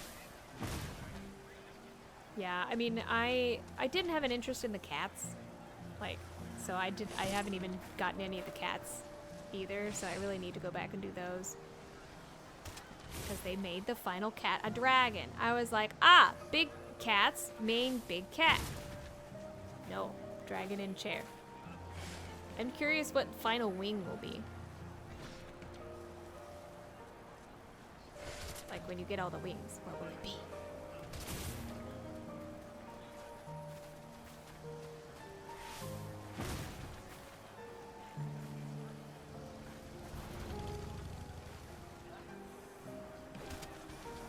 That would be so fun if you just get... I don't know though, because like you already have the Doom Train wings. Like I don't know what the point of having the... I mean, I would love the Doom Train. That would be great. I would farm for that. Seraphim would be awesome. I was kind of upset that they stopped doing the like big golden thing, because they did that for the horse and for the bird. And then Doggo was the wolf from the Astro Quest for some reason. And then Dragon was Giant Robot Dragon, which I do not mind because it looks like a Zoid and I love it. It's one of my favorite mounts. Anyway, it's no new problem. The Stone Gazer, the big tower over yonder, Sea Gazer's brother, was built to keep an eye out for bandits. Well, you can see how well it worked. There's sort of a crayfish living in these waters that live nowhere else. We call them skull eaters. Suppose you can connect the dots on their favorite food. All that rot in the water makes for filth. And if there's one creature that loves filth, it's snails. Yay! They're natural cleaners, and the place is absolutely crawling with the things. They're called toffee snails, for the color of their shells, not their flavor. Though if you ask anyone who lives in the area, they're better than candy. Back when more folks lived here, it was a rare day you'd pass by and not find fishers hauling back buckets of snails. Ah, and they weren't alone. I think that's one of the snails you can catch in the fishing minigame in my chat.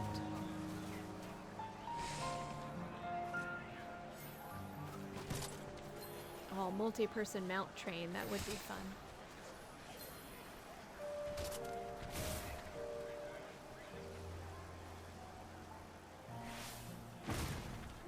I like his kind of zygodactyl feet. Not really. Once again, only 2 toes per foot.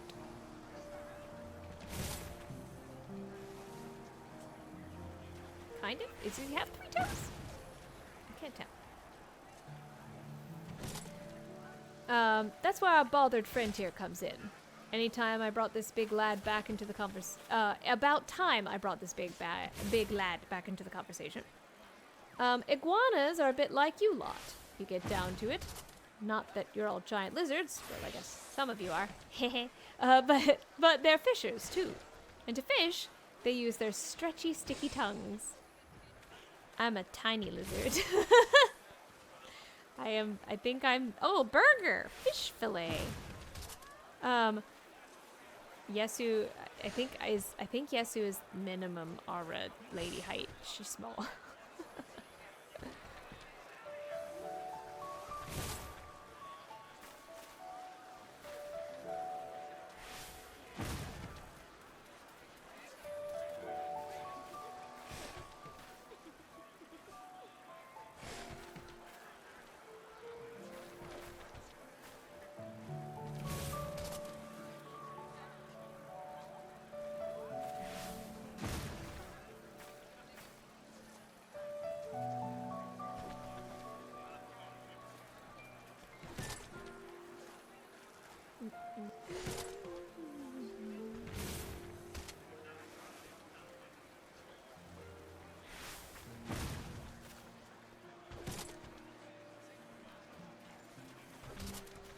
Suppose it's a bit misleading to call it fishing. There's only one fish in these waters, and the sole are too flat and sharp.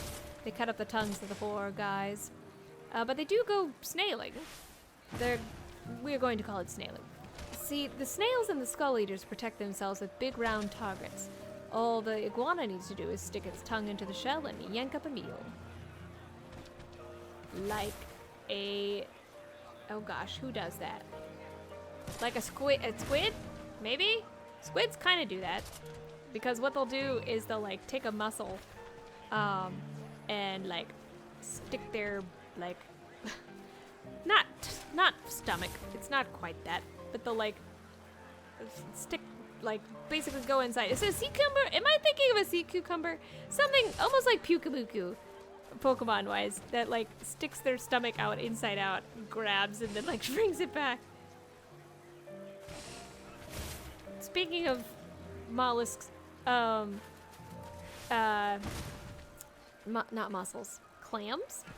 No,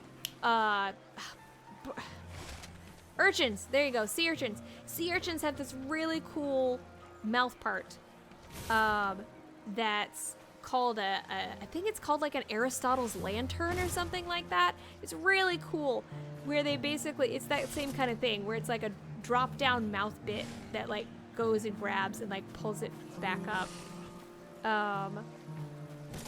And like that's all I remember is that it's almost like a little beak, but they have this little Aristotle's lantern that's kind of like their little mouth part. It's pretty cool. If you have not seen it before, do look it up. With sea urchins. The whole lizard is perfectly designed for the snailing life. It's got the tongue, eye, but it doesn't help much with good eyes to spot their prey. And these funny fellows can see in every direction at once. If you get down to the grizzly bits, they've got loose stalks in their eyes. Lets them turn their eyes to watch to which way they want. Like a chameleon, not an iguana. But it is really cool that they have like independently rotating eyeballs. Those teepees are interesting too. When it is question time,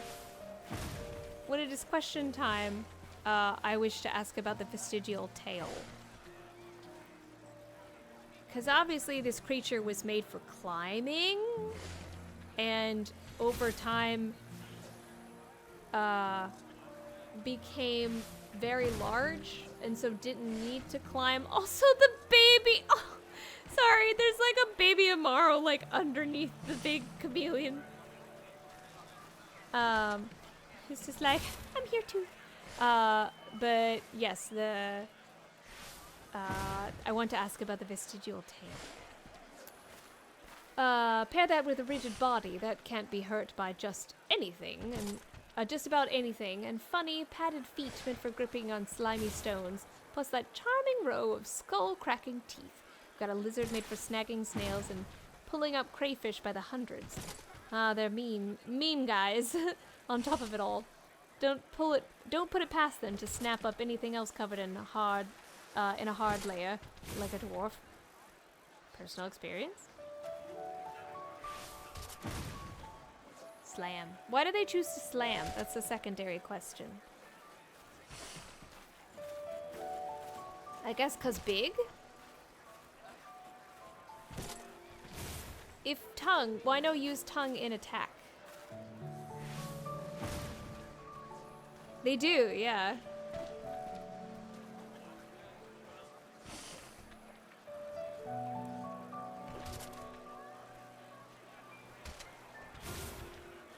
Do ram though, that's interesting with their horns.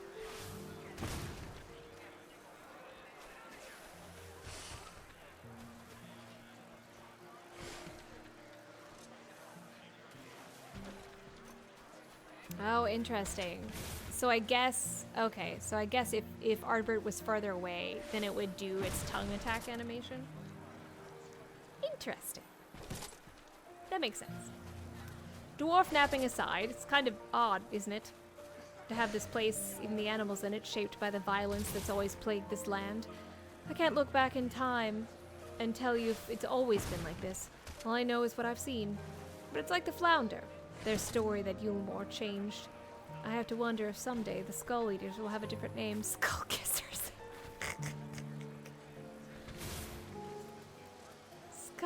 Skull Kissers. Kiss with their teeth.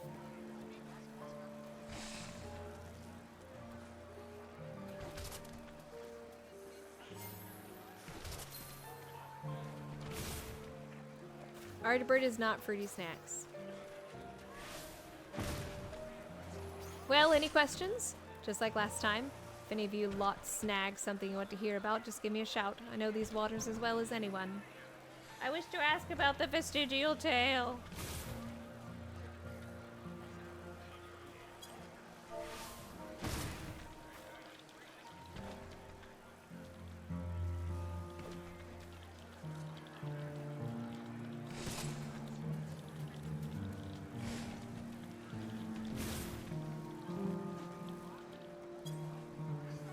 I asked my question about the tail.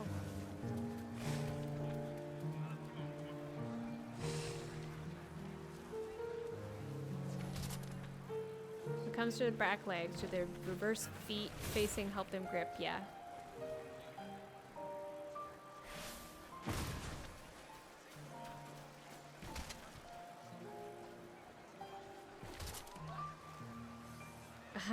A tail. What? Why is it? Get a group of fishers together and they can't help but make puns. I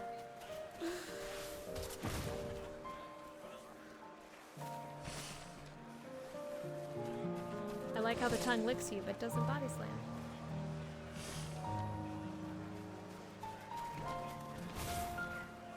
Different types of iguanas.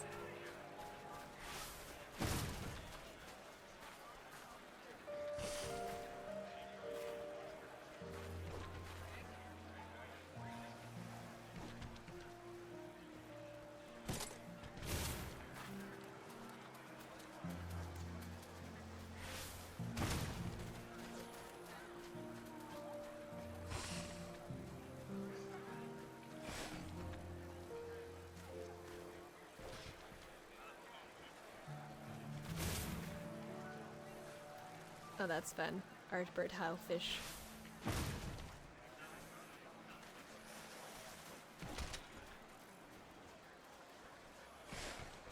Some good questions. They were asking, is it related to the iguanas you can find in Lakeland and Ratika, like some species that are found in different niches, or just different types of iguanas? Other said, I like how it wiggles before it attacks like a kitty. Yes, I can turn on custom only if you would like to try for fruity. Yes, hold on 1 second.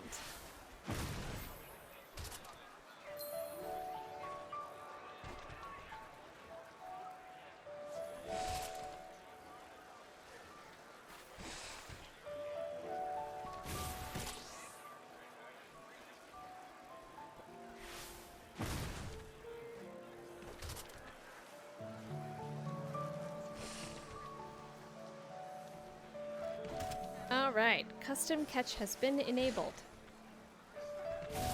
So if you would like to try, for all of the 14 and Kingdom Hearts things that live within the fishing pond, now is the time.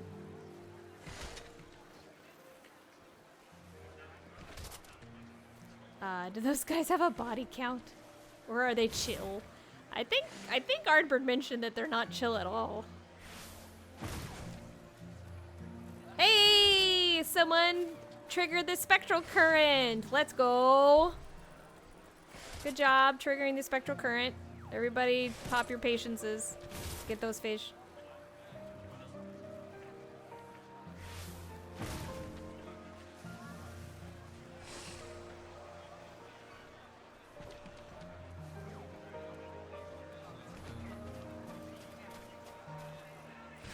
Snail!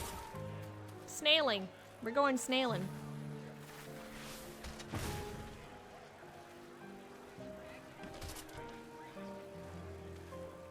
Baby Amaro maxing.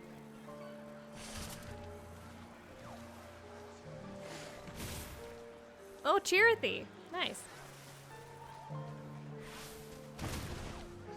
Like I said, I need to switch up some of the items in here. Did the tail originally have a purpose? Yay, that was mine! As far as we can tell, aye, it did once. See the way it's curled up like that? It still controls it, like another limb. And it's darn strong, despite being so small. Seems like it must have been used as a limb before, like to help it climb around. This land is known for earthquakes. It's not hard to imagine that once it was a very different place, one that needed an extra hand. Like prehensile.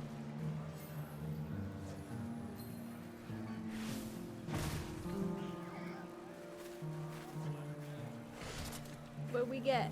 Oh, another snail. There's like 4 snails in here because Enos couldn't catch any of the snails, so I kept adding more.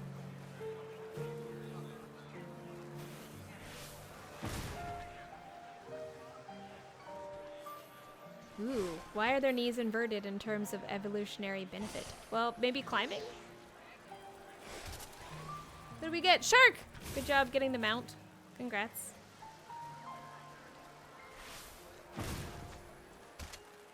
Ooh.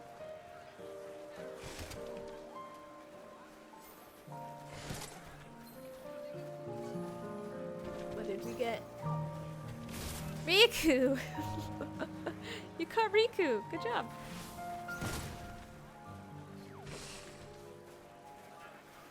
I need to add some cookies in here. I need to catch a shadow milk cookie. Namazu!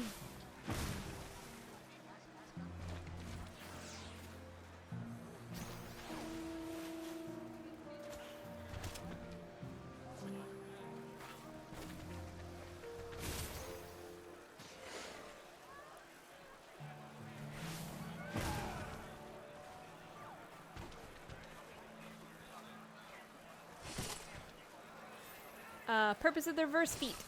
It's all about grip. See, there's a funny thing about these critters. They can't turn their heads.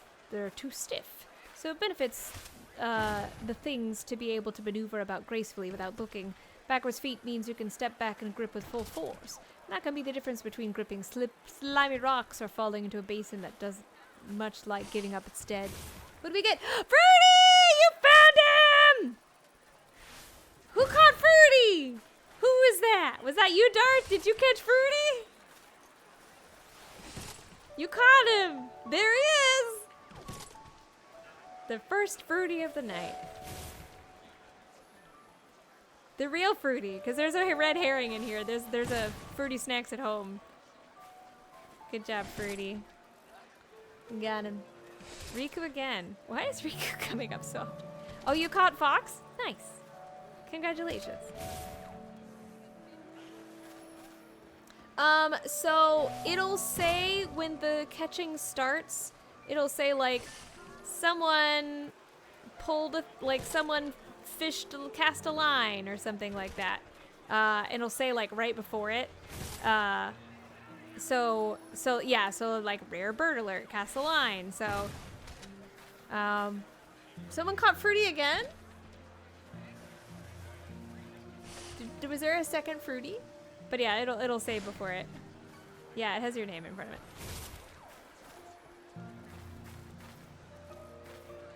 Sora! Good job.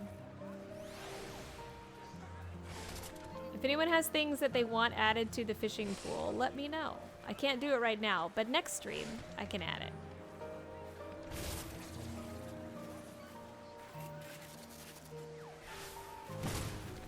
Snail.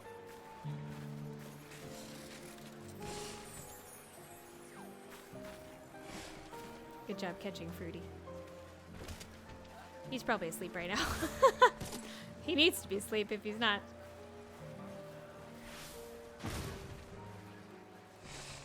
Yeah, I will add Shadow Milk and Pure Vanilla. Don't worry. Don't worry. Oh, basking shark. The cookies will be added. Or funnel shark, not basking shark. Oh, someone got a minion.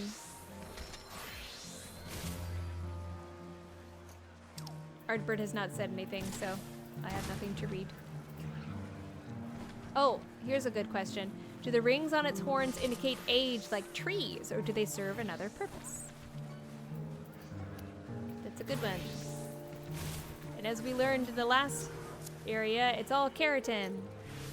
It's not really bone. I don't think, good. They might be bone.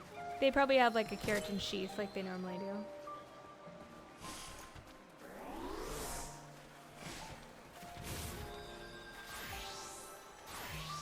Someone died? Purpose of this, oh, sender surprise! Congratulations! That one's also really hard to get. Wow. Aye, you're right on the money. It's all protection. The whole of their hide is, really. There isn't much out there that can hunt an iguana, but other iguanas can put up a fight trying to push away competition. Having a pebbly, uneven hide and ridges of spines means they can have all surfaces that tongues can't stick to, or risk cutting the tongue off entirely with a sharp motion. Ooh, did the tongues grow back? Oh no! Who did it? Show yourself. Who did it?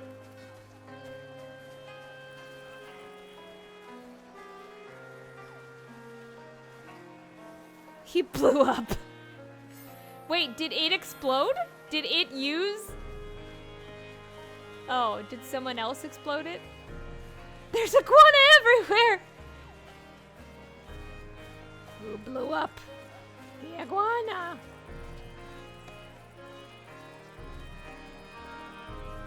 Oh wait, Ardbert! You caught tiny Ardbert! Congrats. They don't normally do that. Don't attack the iguana!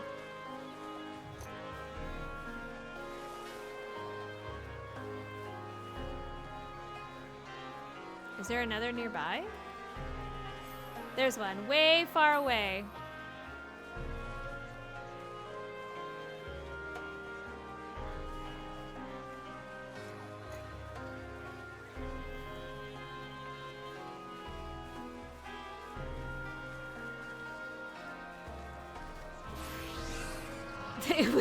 It was just like, you know what, I give up.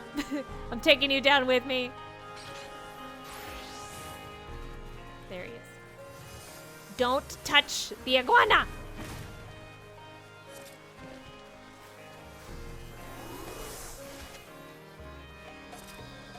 Steiner from Final Fantasy IX. I can.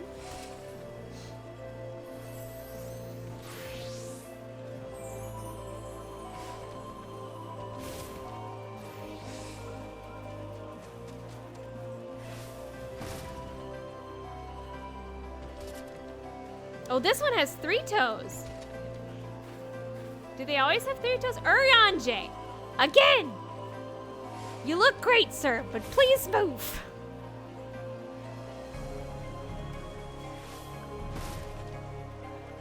So does he have 3 in the back and then 2 in the front?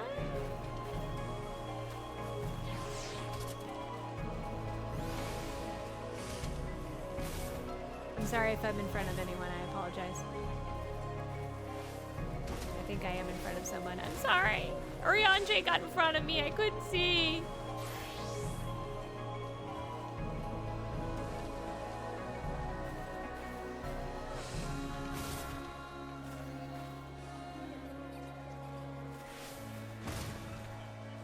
We'll get a different angle, I guess.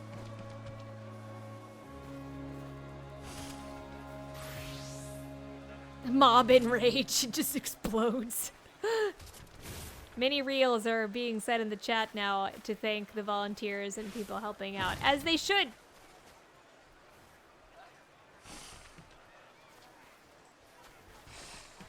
Everyone did great and is doing great. And we still technically have one more critter after this.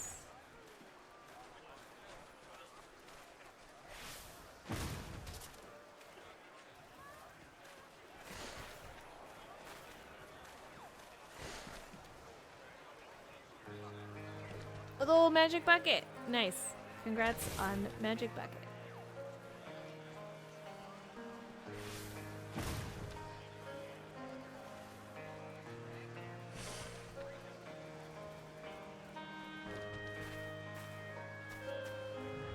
I want to not be in people's way. Here we go. Here we go. This is great. I will stand here. This is perfect. Now, Urianger, do not get in my shot.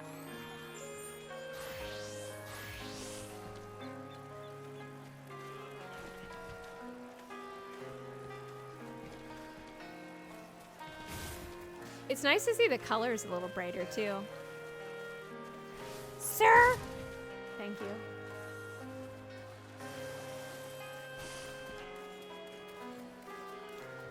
Are they related to regional iguanas? They're closely related as far as I can tell. There's a slew of little hints, but a great deal comes down to the little things that stay the same. Marking... What'd you get? Another snail. Marking types, the layout of the horns, the spines and vestigial tails. It's possible these fellows come from the mainland, longer ago than anyone alive could say. But these sorts have been here long enough to be uniquely their own now.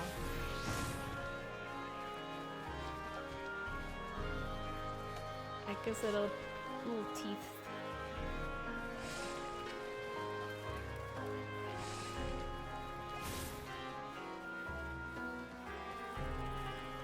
I do like the spikes along the back. What'd you get?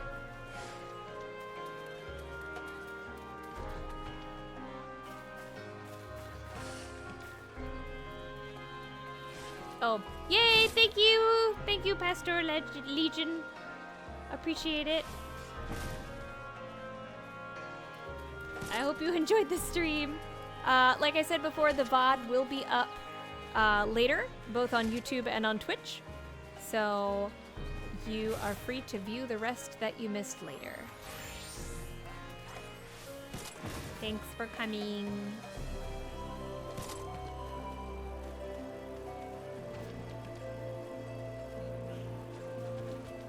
It's finally daytime. We can see.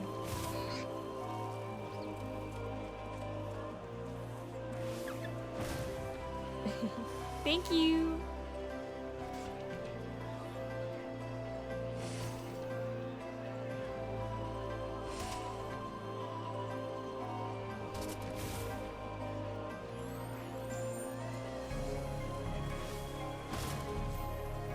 Like his feet are so dirty. Like if you look at it, the green, like the dirt, like the muddy colors on the feet.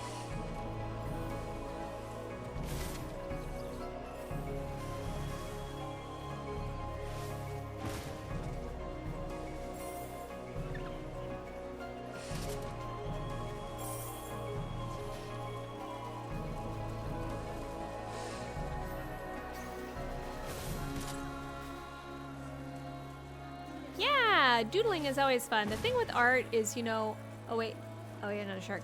The thing with art is, you know, it's all about creating, and the more you do, the better you'll get at it. And, you know, there's no pressure. You're not being critiqued or judged or anything like that. We're just having fun and hanging out. So draw, live your best life. And it's fun to do, like, go out and, like, nature and do the same thing. Just draw things that you see around you and your perspective of it, because it's everybody has a different kind of way that they see things. Asked if they were chill. Oh, what did we get? I didn't see what that was. They are not in any way, as you say, chill. These brutes are territorial, aggressive, and know how to throw their weight around. Literally. They're heavy, lined with a hide like armor, and they stick themselves to something heavier than they are. That's a lot of iguana coming at you before you know what's happening. Then they meet you horn first.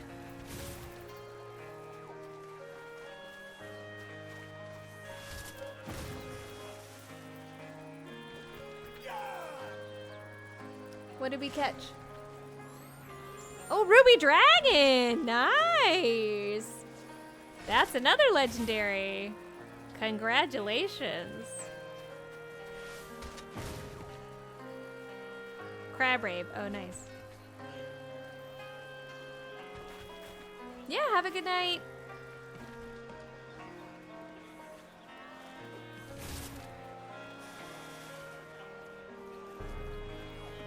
Ardbert guy is definitely the goat. Goat and ghost are very similar words. It's true. They got ghosts here. Says edgelord enthusiast.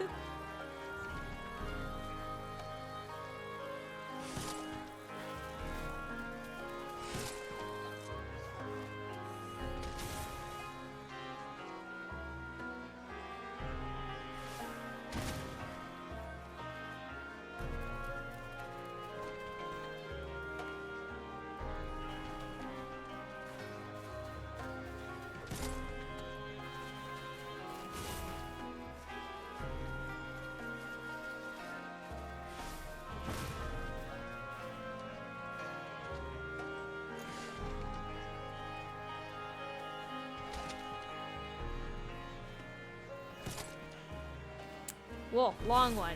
Can we eat them? the question of, aye, you can eat them. They're not terrible, actually. Hunting the things takes strong weapons and strong arms.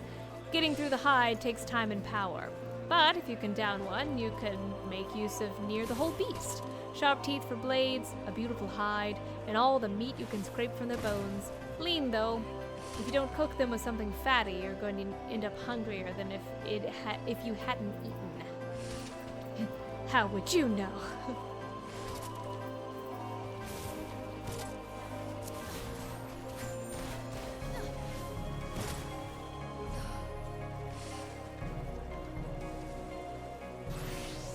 Someone die again? Who keeps... Is she just like too close by?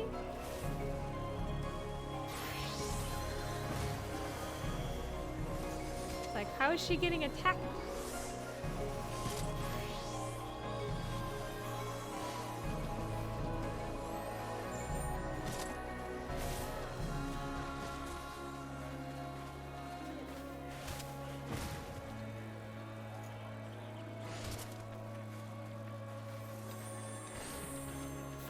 Iguanas versus me, who wins?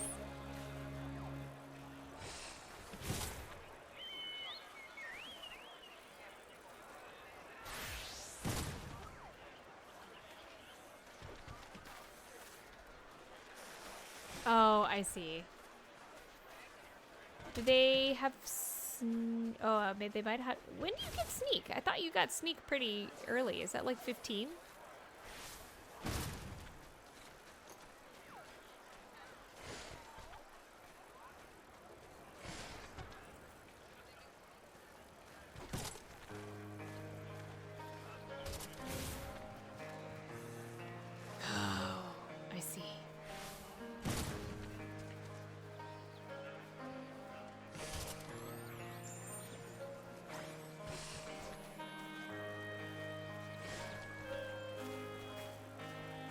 Does their diet consist of more than just snails? I think they answered that.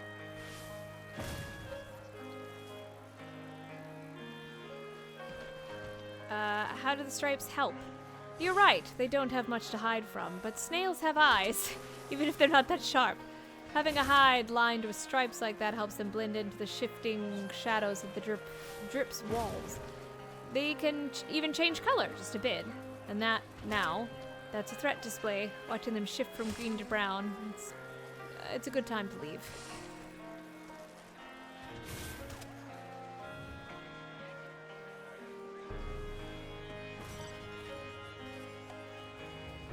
Goodbye, iguana chameleon.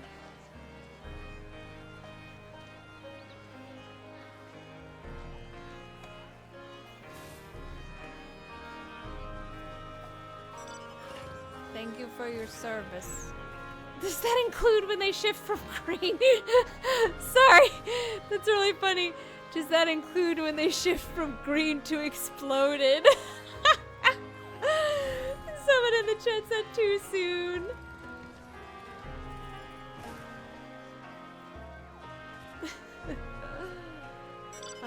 good. What color do they turn when they're exploded?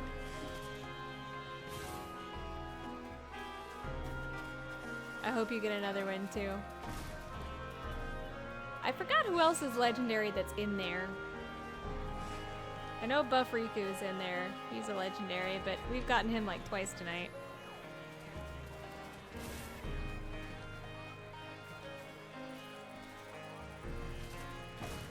Oh!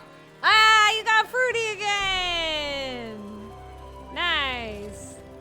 The second Fruity of the night. You got a mooch. I don't know what the mooch chain is for Fruity, but it's probably pretty intense.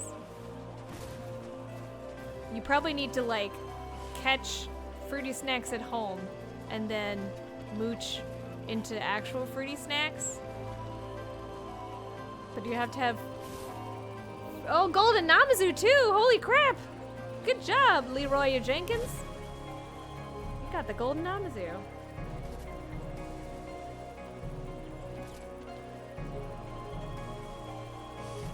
Golden Whisker.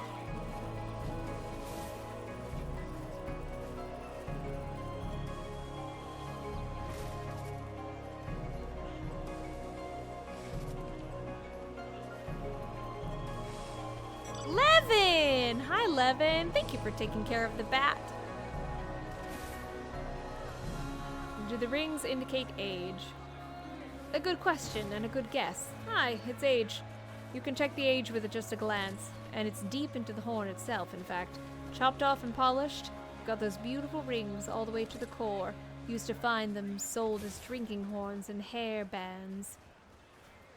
Are they doing okay, like, conservationally? Were they over-farmed or harvested at some point?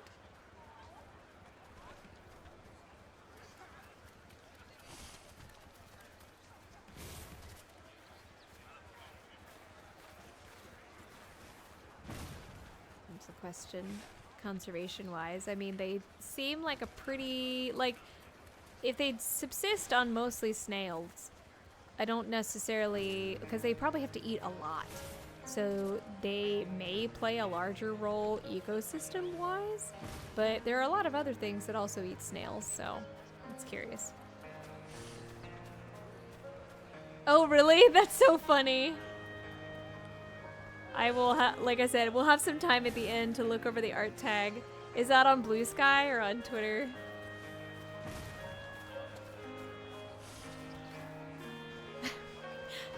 I like Basil's comment here because they were talking about drinking horns. Imagine you and the boys are out of town. You whip out your bespoke iguana drinking horn. Coolest guy in the room. And yeah, I think we're having fun, Levin. We're just drawing a not iguana. Oh, there's a Mia behind me. I'd recognize that green anywhere.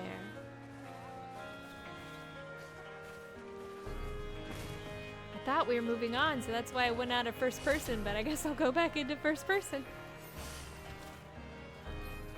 Blue Sky? Okay. Yeah, we'll probably look on Blue Sky first. That's where a lot of it's been. A little guy! No, come back, little guy. Oh, a little guy over there.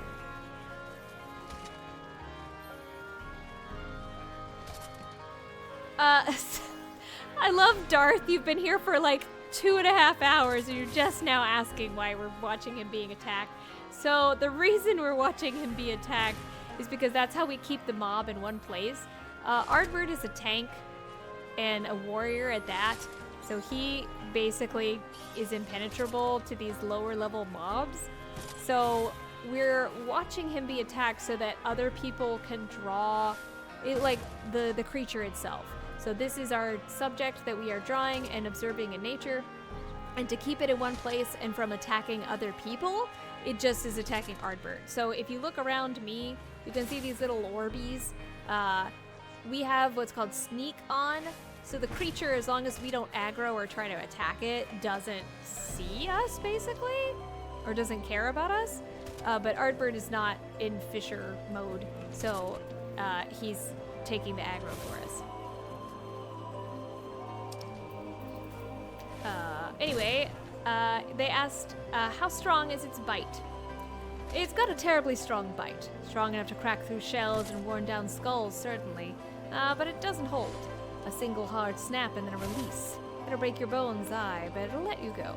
As for the horns, I know I mentioned that they charge with you with them, but they prefer to save them for things, for more, wait. Oh, for their, oh, for mincing. I thought the word was menacing. It is not. As for the horns, I know I mentioned that they can charge you with them, but they prefer to save things for mincing their fellows. Fighting us off, they'll bite first, stab later. Do their diet consist of more than just snails? Snails make up the bulk of it, but they eat anything they can fit in their mouth.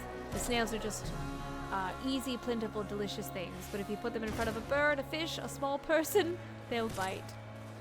Watch out, baby Amaro! Thank you for lurking.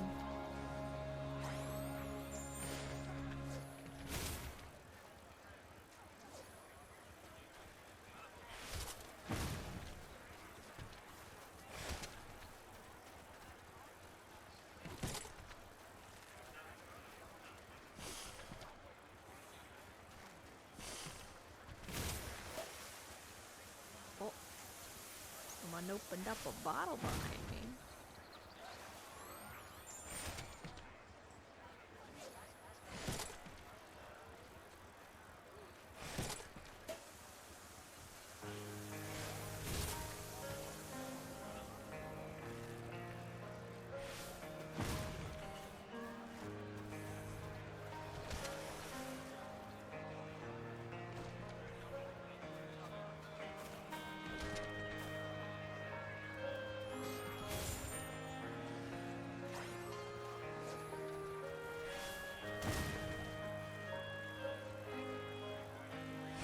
What other mount would Ardbert use? You know, I can hardly imagine partnering up with anything but an Amaro. I grew up with the things, you know, probably more than other Humes. A chocobo, I suppose. They're cute enough, got the same doughy eyes. No, it's just not the same. Take a ride with an Amaro someday, you'll understand. True and fair. Thank you, Mr. Ardbert. Ardbert should drive a car. Which car would he drive, though? We have the new car now, which I am still upset. So, you know the new car in the raids? You know how the king makes his entrance, just standing on top of the car? You can't do that, right? You're just riding in the car. There's no second seat where someone stands on the top of the car, is there?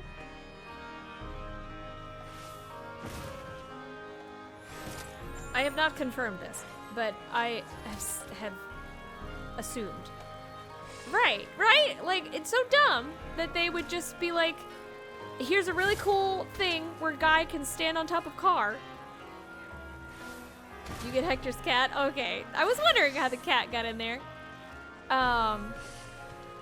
But yeah, I don't know why they didn't make it a two-seater while not in a car. Anyway. You know what's up next? It's funny. When you lose the sky, you lose the blue ocean. You lose blue. Except in these iguanas. You've captured it in their hides. For 100 years, folks have been crafting little bits of sky from their skin. It's not so important anymore. I suppose anyone interested in taking a bit home? Don't even look. There's another beaver. Just take it. Take it too. So we get a iguana goodie bag, a blue pixel parasol, Sunray Ray, Orchestrion Roll, and you guessed it, another Sin Beaver. Everyone loves them! It's true.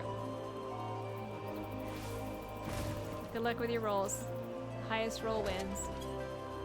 I don't wish for any of these, I have them. Except for the beaver, I would like a beaver. I don't have a beaver.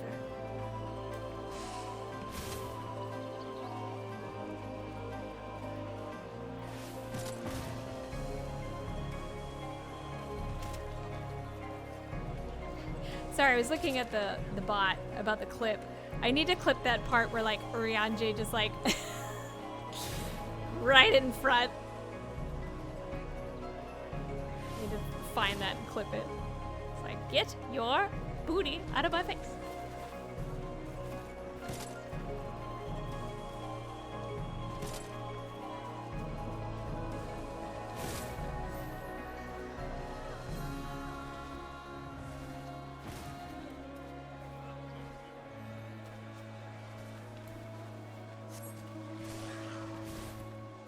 Uh-oh, a second.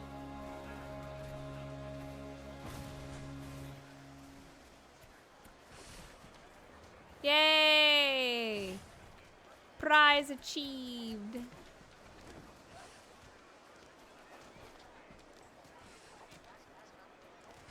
Who do you think wins, Lord Volthry or one iguana?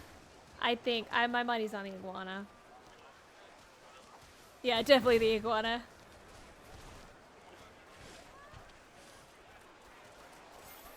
Volthry has never fished a day in his life. Iguana W.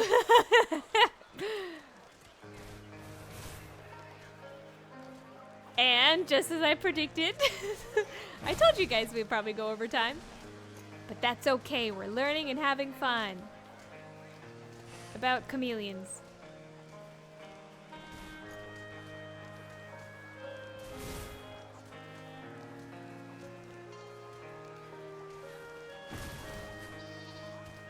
It did take 45 minutes. Well, the iguana kept dying. People kept killing it. So we had to get another iguana. That's about enough breathing and drip air for any of us. Let's get going. We've got a long way to go before the next stop. Oh, they're synchronized. That's fun. All right.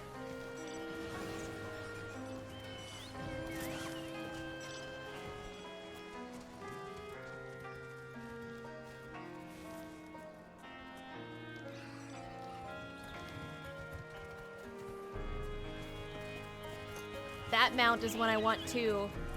I did P4, but we never finished it. Oh, where'd he go? Oh, there you are. I was like, Ardbert?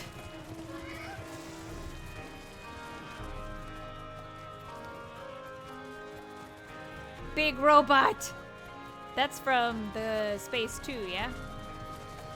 Is that kind of like the Gabriel? So I remember in Bosja, there was like regular Gabriel, and then there was like golden Gabriel. Because the regular ones aren't black like that. They're like kind of silver. I don't have the riding map. I'm going so slow.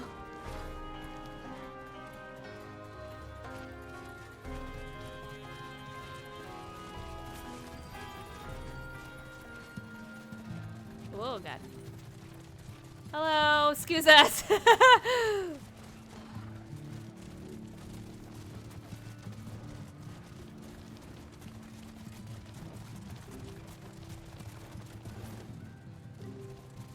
Oh, hey, look, a quest that I probably should do.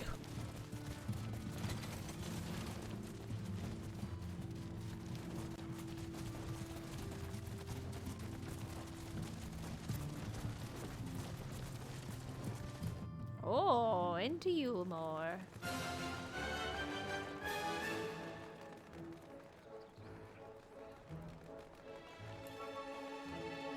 Where did Ardbert go?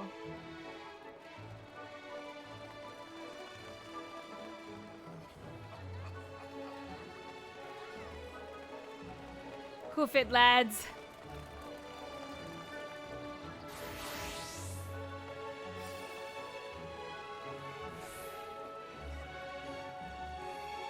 Imagine a Sprout doing MSQ. Oh, there you are. Yay.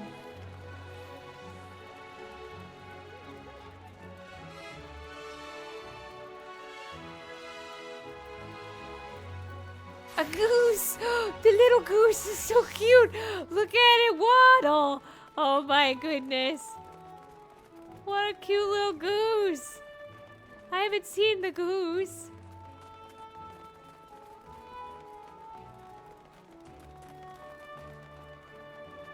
And a Ronka?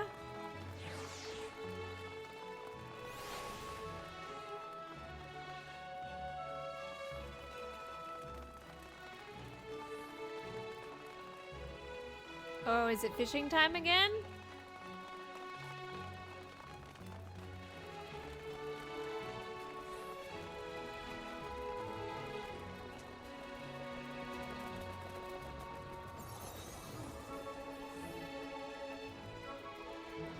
I want to fish. I think I have the wrong bait.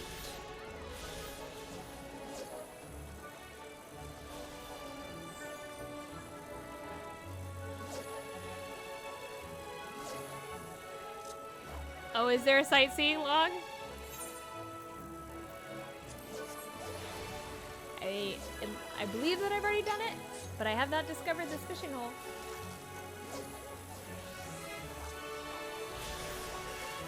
Time for fishing.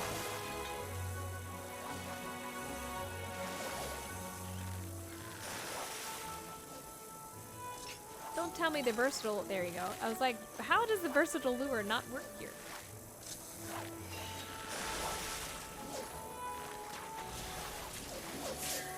Yay!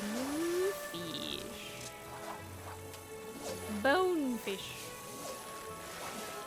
Everyone's like, someone was like, is it safe for us to be up here? Like, no, it's fine.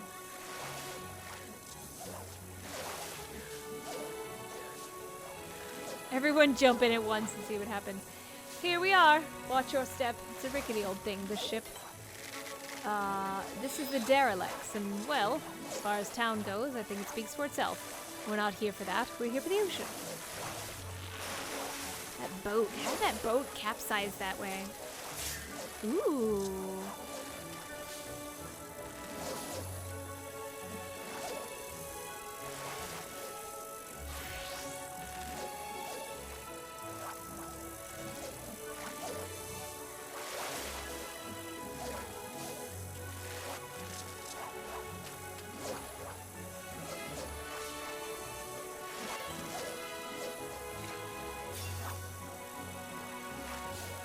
The changes that came to Flood is a bit of a running theme, and I doubt any spot in Calusia reflects that quite like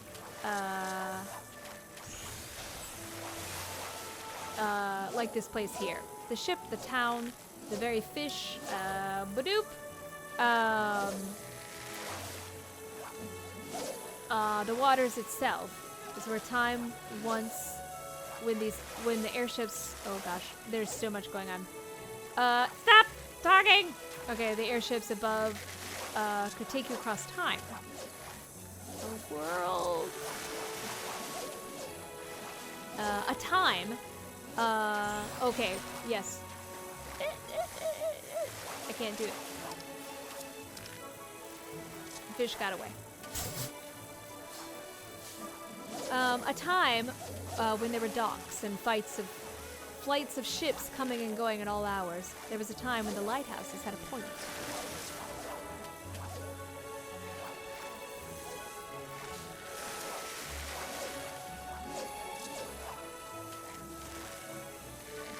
I don't need to belabor the point. The flood came, the ocean was destroyed, the ships were abandoned and used for shelter, and the airships got torn down in eaves by sin eaters.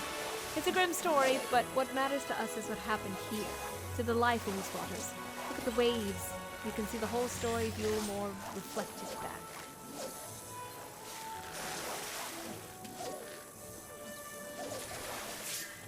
Ooh, it's sea spider.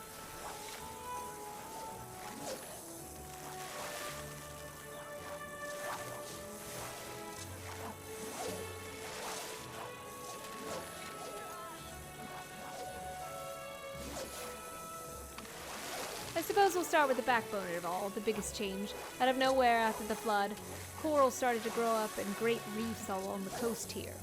For the life of me, I couldn't tell you why, in my day, you couldn't find any reefs for malms. Could be that a few little coral polyps were pushed down from their home by the flood and found refuge here. Who's to say? Ooh, a butterfly! Catching all the fish.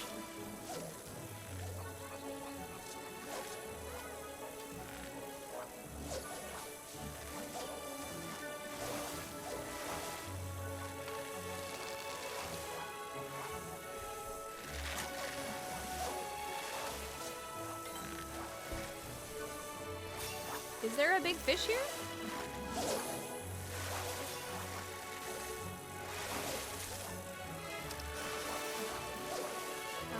Either way, when it grew different.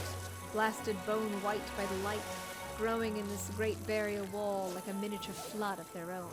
And all around them, the butterfly fish swarmed, Yulmore's favorite decoration.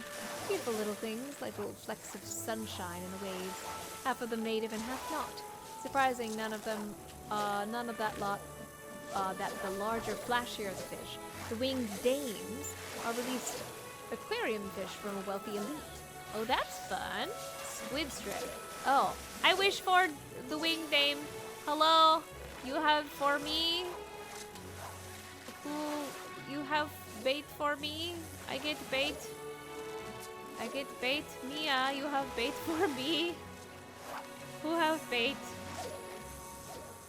Hello? Who was mentioning it earlier about bait? Hello, I can has bait. Hello? Hello? Hello? You has? No. That's okay. Oh! Oh! Hey! I have no room in my inventory. This is fine.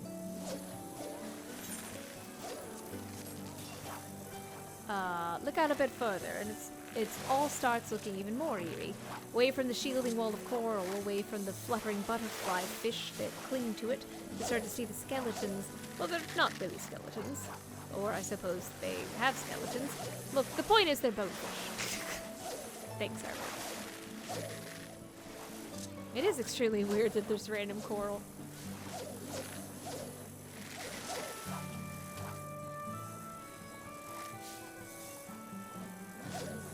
Is there something I should know in particular about this fish?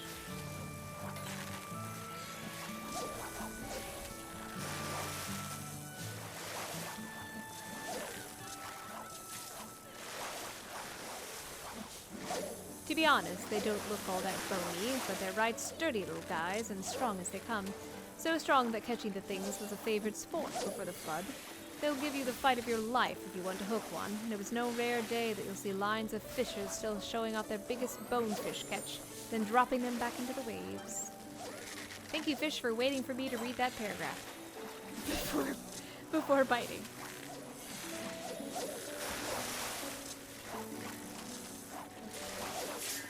I don't want that.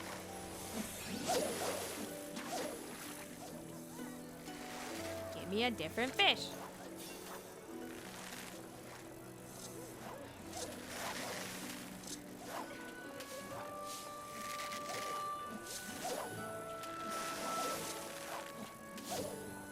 I always forget to use chum. I wish, you know what I wish? I wish that chum was a timed skill that you could turn on and it would be active for a certain amount of time and then you could trigger it again. It would be nice instead of having to do it for every fish.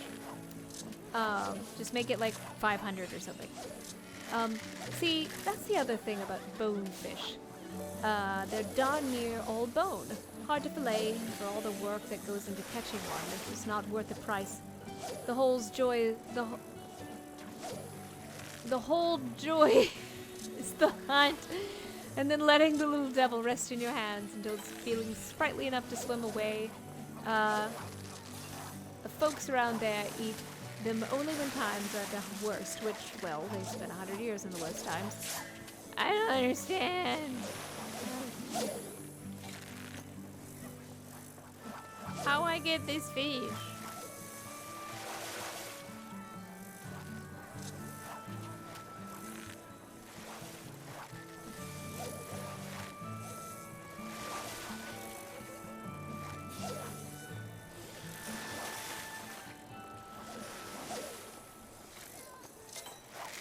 Oh! It's my first 2-star.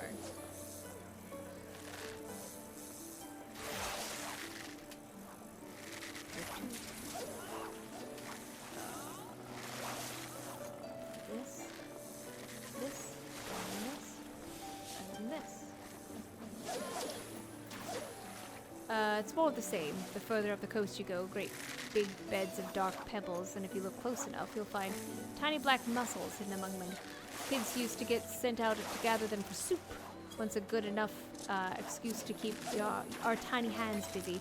I guess in a way, some things never change. Even in the misery of the derelicts, you still see kids scuffling through the pebbles, dreaming of soup. I too dream of soup. I don't want this!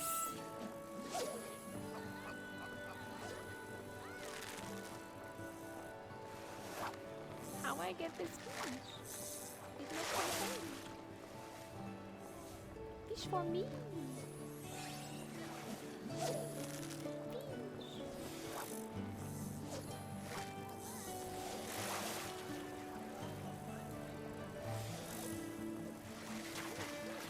So these days, it's probably to keep the rascals busy again. I've heard the bone fishing sport is picking back up. Plenty of tourists have taken up diving, searching for lost treasures in the wrecks and reefs. Who knows, maybe another great change is around the corner. Fish!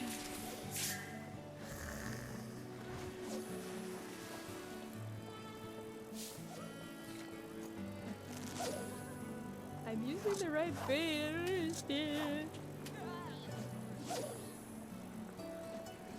I want to touch these fish. Suppose it goes without saying. Catch something, let me know. There's a whole lot more in these waters I haven't touched on.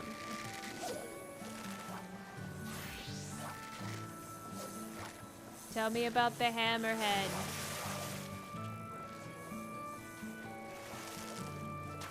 Please.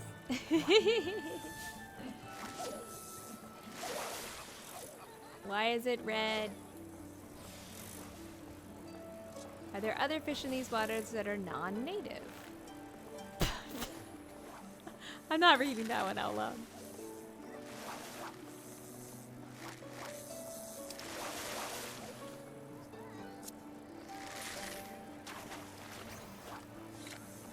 Why is the ocean haunted? That's an important question. Are there legends about big crazy sea monsters?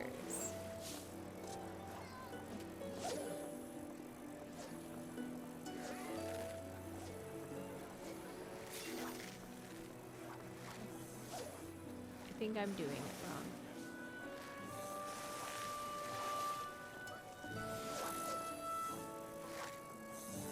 Can you eat the spider? Another good question.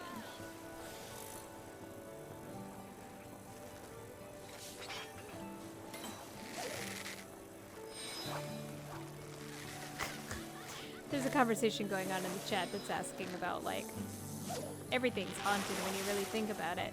Someone's like, am I haunted? Mr. Ardbert, what can't we eat? There's a skeleton inside you right now!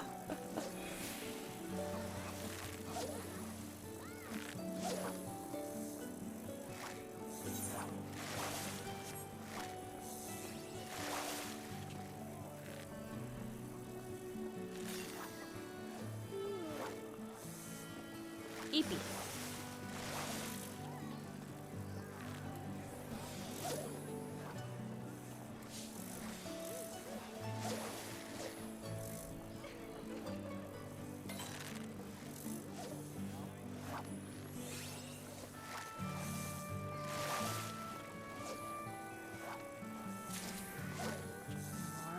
Bonefish.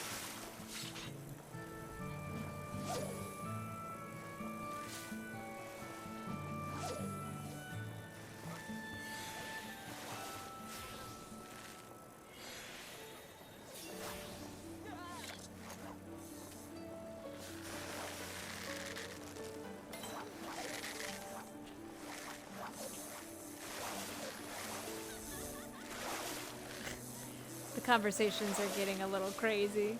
It's getting late, I can tell.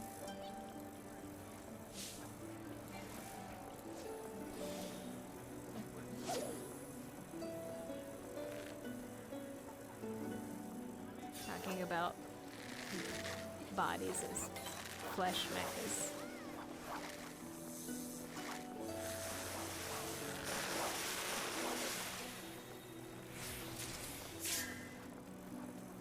Okay, I give up.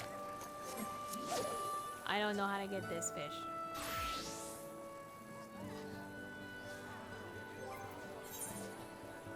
Oh, Ardbert has the answer. Do the spiders bite? They won't bite you, if that's what you're worried about. The worst they can do is stick you with their little needle mouth, but they won't do much damage.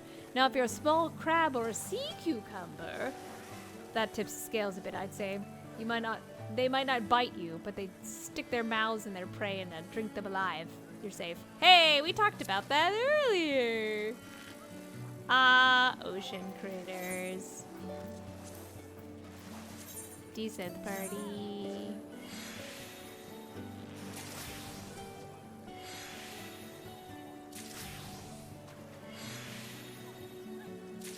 What if I'm a big crab?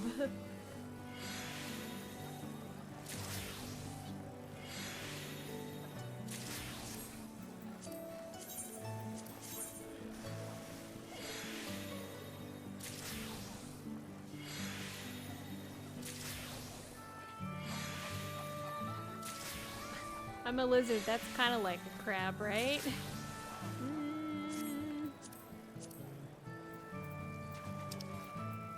I don't know about that.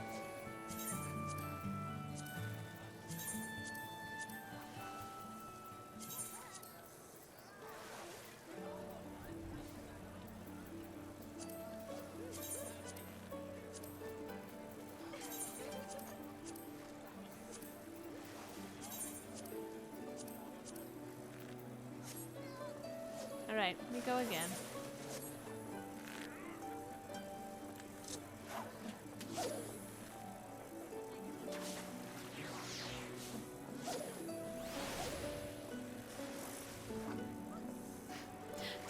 Someone's name is transgender. That's great. We love that.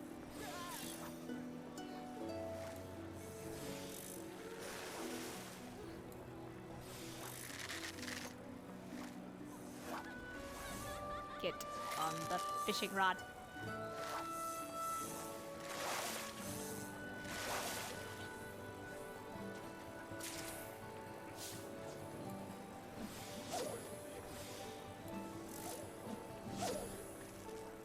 The sea spiders are aware of your presence.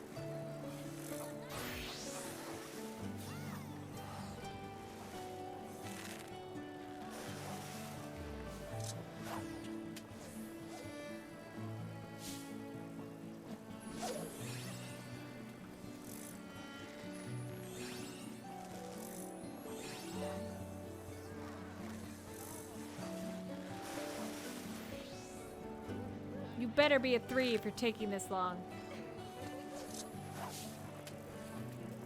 If you're a 1, I was like, I'm gonna Kermit!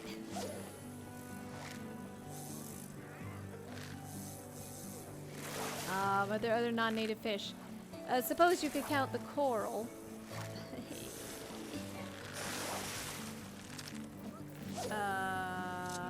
But no, it's just the dames. There's a reason for that, mind you. They dump plenty of aquarium fish, but the dames were the ones who could fit in the existing niche. They sipped into schools of butterfly fish and didn't make much of a dent. Evaded capture just the same as their smaller cousins. Others weren't so lucky. I didn't care about that one. I intentionally let it fall off.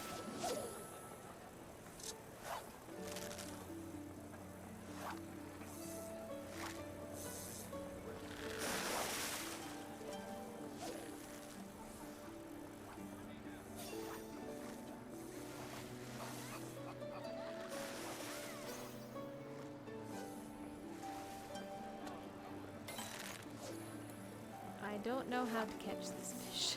I think it doesn't want me to catch it.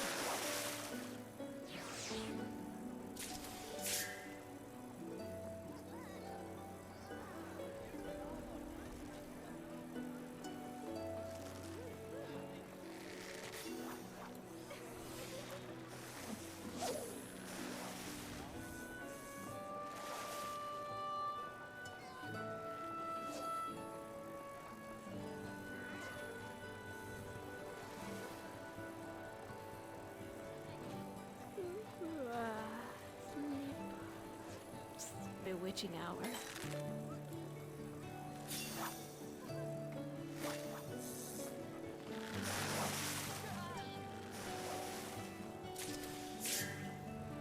Why is the ocean haunted is the question. Why is... Yeah, I feel like you're asking the wrong person. I mean, 9/10 of the thing got destroyed and it's just light all the way down now. Malms upon malms of solid light and a wall with every tiny fish or great Undo, soul frozen in it. Everything we ever saw. What else could you call it but haunted? See, I told you it was haunted.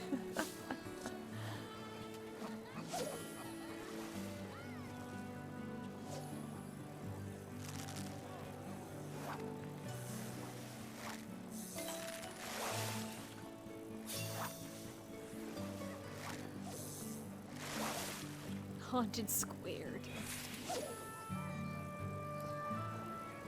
Haunted it did.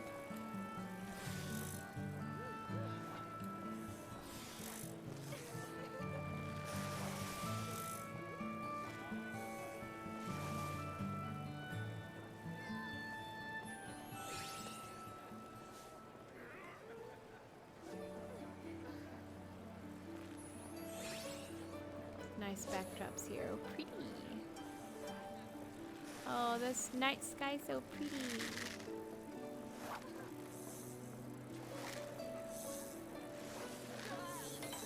Why do these catches take so long?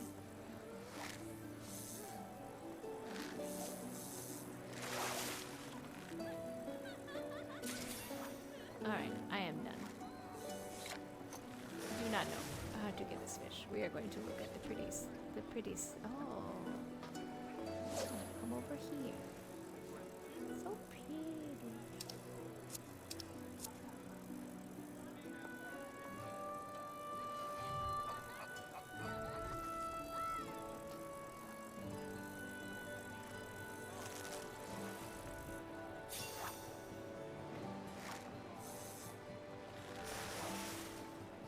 The moon is now everything is haunted.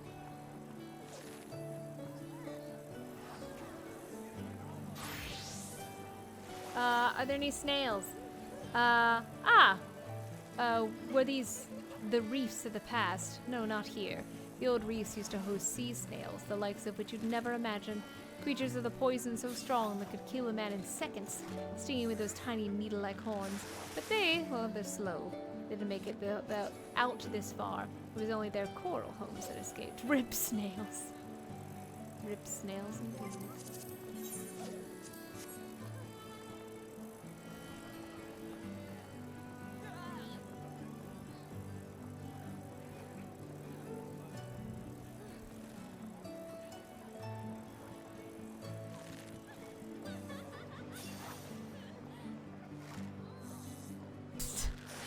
Wait, so it's haunted by snail ghosts?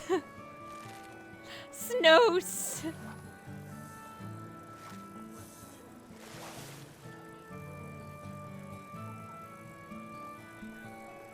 Map snails? Ooh, that sounds fun. I'm thinking of sea slugs. I like sea slugs. They're fun. I like the blue dragon, sea slug, and the bunny. It's very cute. Science has gone out the window. You're getting tired, Fox, now. I have nothing to say about snails except they're cool, and you should look up sea slugs. Sea slugs are also very poisonous. Some of them come in many colors. In fact, the big blue mount is based on the blue dragon sea slug. And that's why I like it a lot, because that's my favorite sea slug.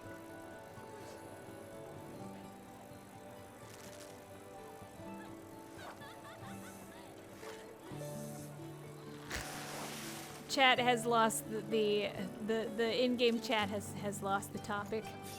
They're going off on their own. Oh wait, someone mentioned Enos. Enos mentioned.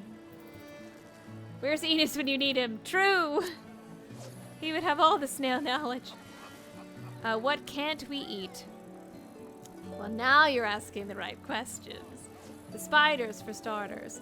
There's really not a thing about them that's worth eating, but like eating a flexible twig, and half of them are poisonous. Wouldn't recommend taking a bite of coral either, unless you're looking for a quick way to break your teeth. Though knowing you lot, that's just an encouragement. As a cat boy, I want to eat the spiders. as is my right. Basil, I love you. You have had some of the most entertaining comments this evening. Another challenge. Crunchy. They're calling it crunchy.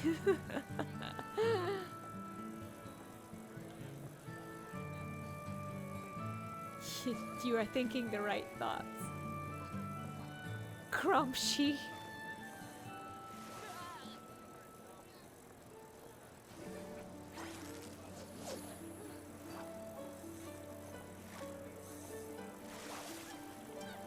What if you cook it a lot first so that it's not crunchy anymore?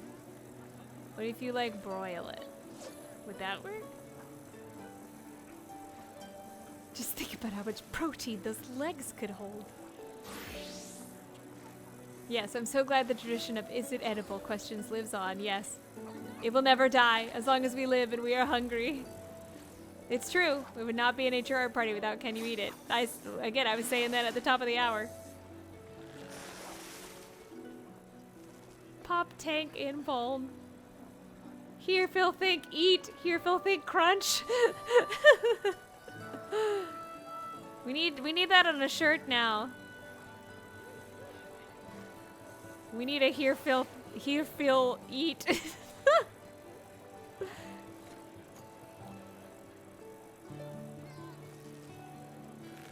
Here feed think.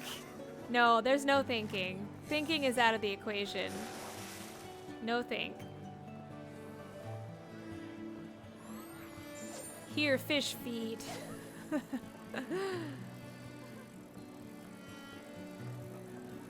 Real feed. Well, fish first, though. Real fish feed. Feed makes sense to go after. Fish. Indeed. At the end, it all just comes back down to fish. If Heidelin didn't want us to eat crazy things, then why did she tell us to eat? Wait, follow our dreams. Oh god. What are the towers in the distance? Are they Umorian? That's a good question, and was a bittersweet answer, I'm sorry to say. They're old. Aye, older than Yulmore. These islands have been homes to more people than I could count. They're not alive anymore, these towns. Calusia is the only island to have survived with a flood. Across the ocean that silenced every other voice. Sorry. I got a little tired there.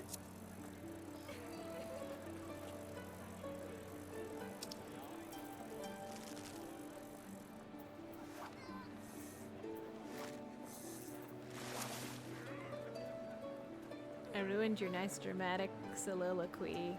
I'm sorry, Ardbert. Naturally it becomes cloudy, of course. What towers? It's like when it's nighttime or it just rains. How do those boats get in that position?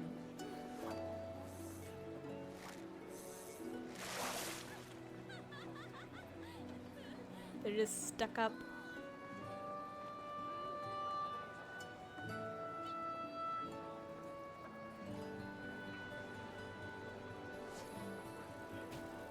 Test of your object permanence. That's great too.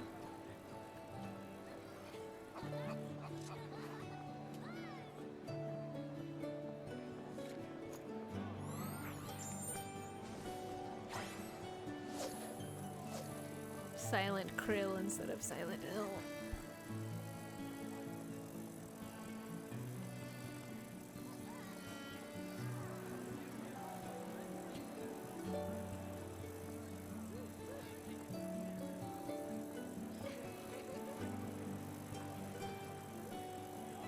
Alright, I'm not looking behind me, and there isn't another one of those darned beavers. Listen, if any of you lot want to fit in this outlandish city or want to learn all the things I did, fine manners, that sort of rot.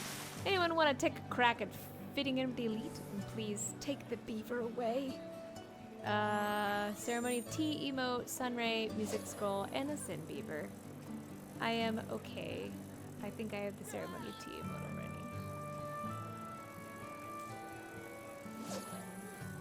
Alright, the next one should be the last stop, technically, I think?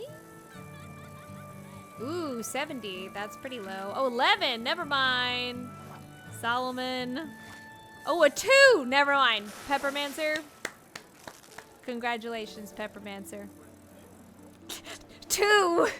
Axel voice. 2.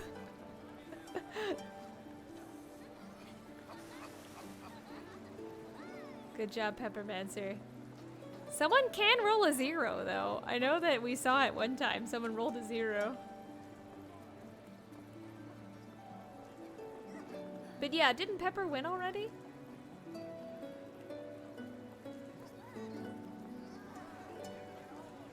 I don't know. Their name is familiar.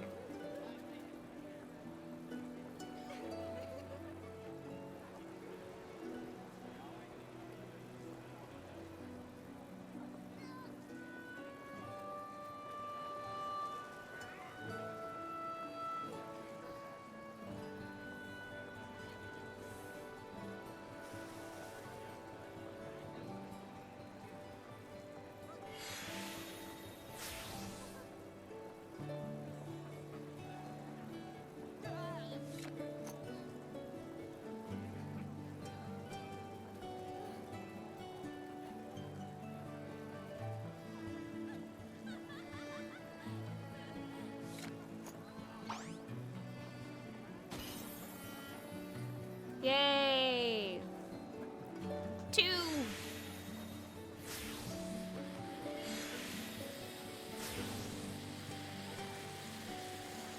Oh, I was like, what is that noise? It is the water in the watering can.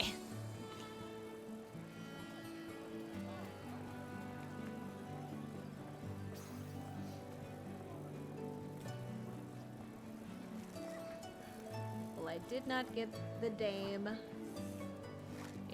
I couldn't figure out, I guess, how to properly snag it.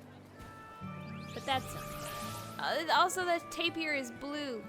I didn't notice that. It's so small. It's so little. Let's get moving. This place is recovering, but I have to admit, there's a cling to it. A haze I'd rather not stick around. It was all the same to you. Besides, we've a fair way to go. Very slow computer load. You got this. I believe in you, Ardbert. Up, up. Up, up. Well, at least the wreck held.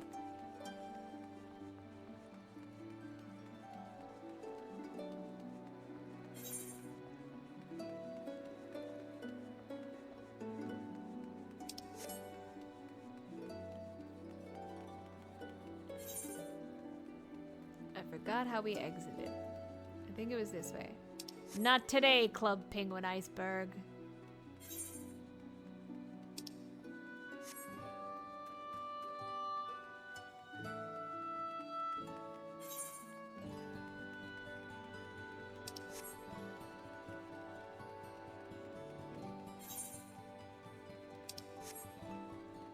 Oh, am I stuck? There we go.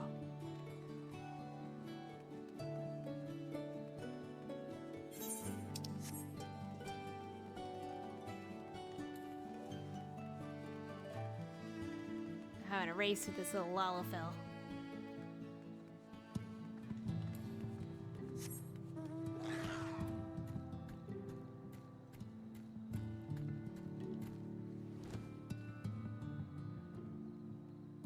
These buildings don't exist. I can't land on them.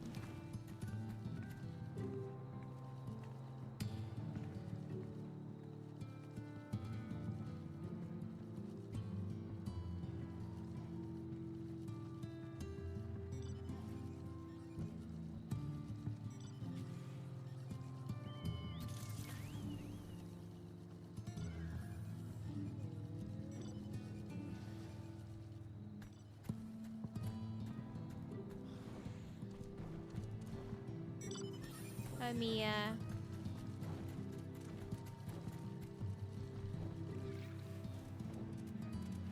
Oh, gay rainbow Andenbush. That's cute. What is that from? That's really cute.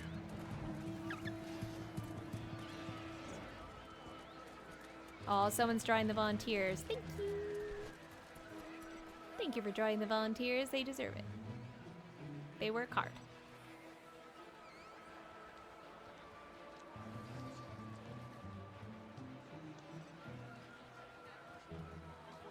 Oh, bye, Bruni. Thanks for being here. There's Ardbert.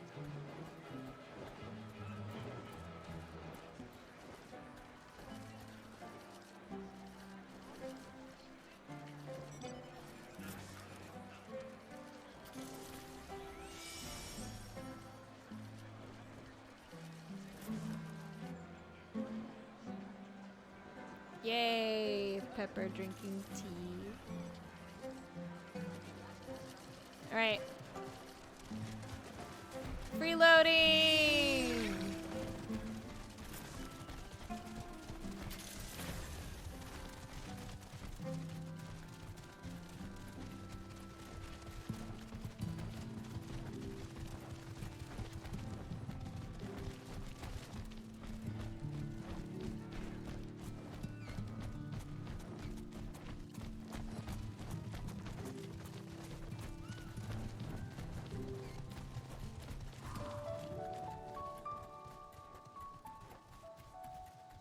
Oh, that's cool. I haven't seen like the not flying motion of the little surfboard thing.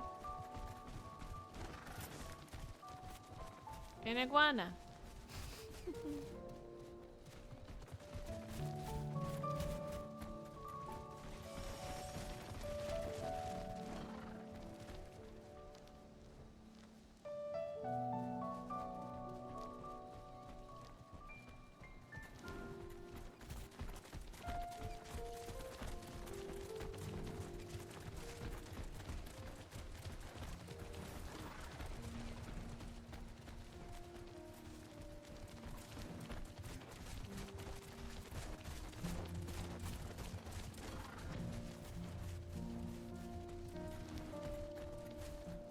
Alright, our last critter should be not really a turtle. Oh no, yeah, that's the goby, that's right. I think, or something? I'm trying to remember.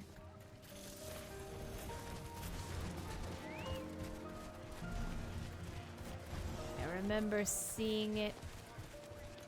Oh, we go. I remember seeing it on the, yeah, it is! Okay. Oh, a different name for it. Same idea. Do you have an AoE? Methinks, yeah, okay.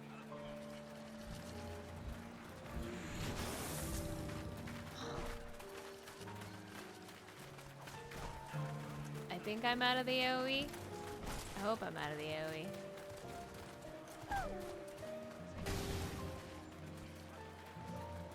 Alright. Our last friend. Look at those teeth. I like the moss growing out of its back. Like a sloth. I'm safe. Here's a familiar face. If you've been following my trail through the forest for long enough, you might remember these floppy fellows.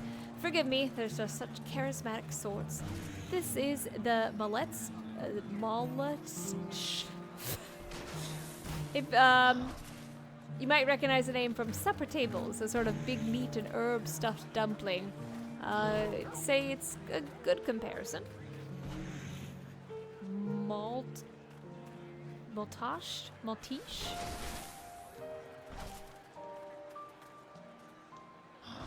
How many teeth it got? It got rows of teeth in there, I think. Yeah, it's got 2 sets of teeth, like a shark.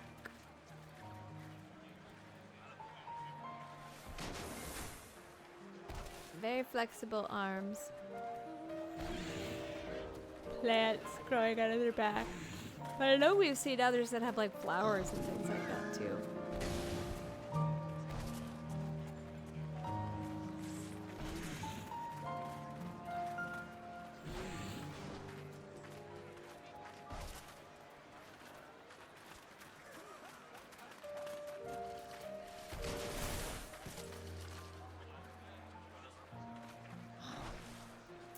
Looks a bit like a canvas sack you filled with jelly, doesn't it? Or a bit of cloth he forgot to wash and left to dry, all wrinkled. Not far off, really, from the truth of it. See, if you watch it here, you can see it work. The way its hide stretches out along its arms. They really are just big sacks. If you skinned one of these fellows and stretched it leather out, you'd end up with a hide twice as big. Huggable is an interesting word for this creature. Is it blind? That's one of my questions. The eyes don't seem to see.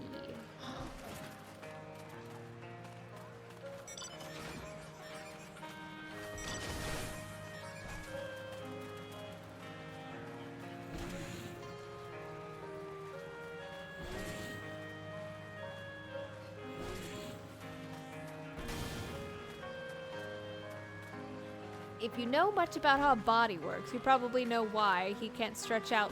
Why he can't stretch out like that. Bones aren't known for being stretchy. I'm gonna get it. Maltache. Wow. Have a simple, brilliant answer. Don't have bones. There's a bit of cartilage in their eye, around the jaws and joints, a spine to keep them upright. They're like giant sharks in their own funny way. Giant land sharks.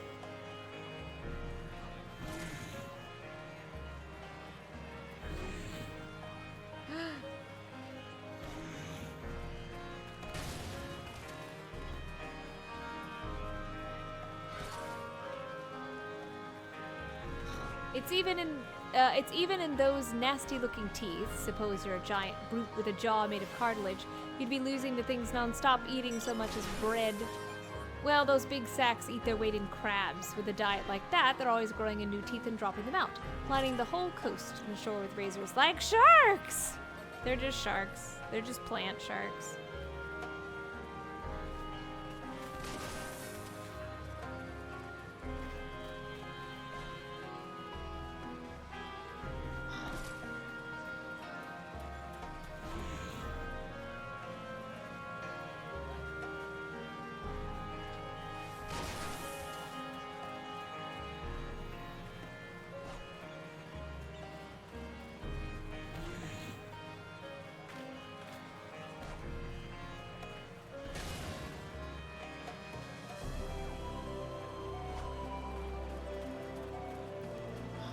What did we get? Oh, another snail. Of course, to get anything past those rows of teeth, first you've got to catch their prey. And that's where those stretchy arms come in, and that witty-looking cloak of moss. Used to be that cloak was a drape, shaggy, lush things. The whole island was lush then. They fit right in. Lying down, they look like a lumpy dune covered in nice, fresh grass. Interesting. And then they got skin.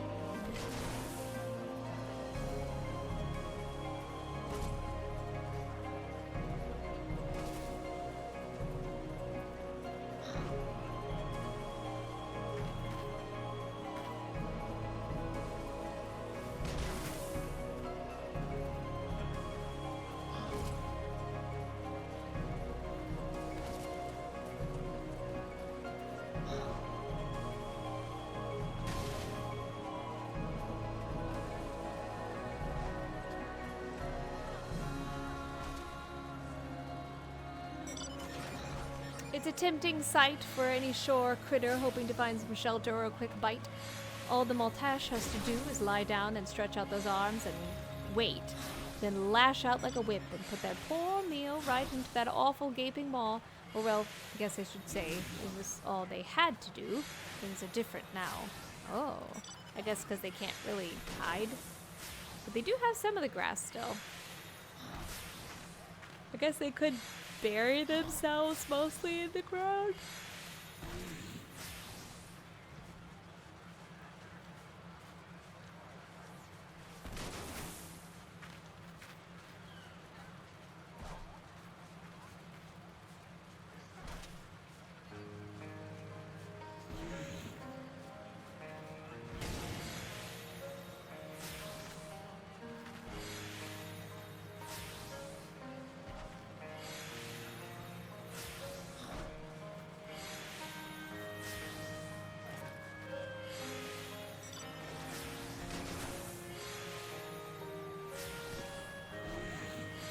Ah, okay.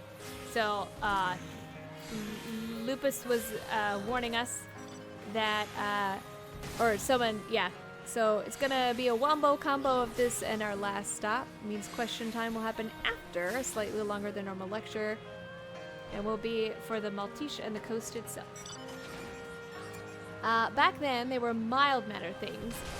Darn scary to look at, but you could trip over things and they just give you a look. But their food moved.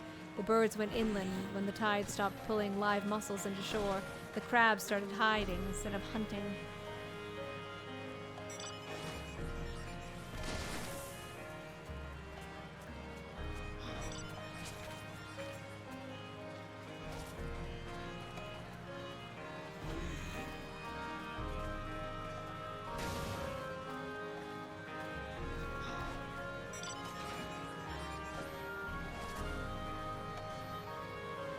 And now we're here.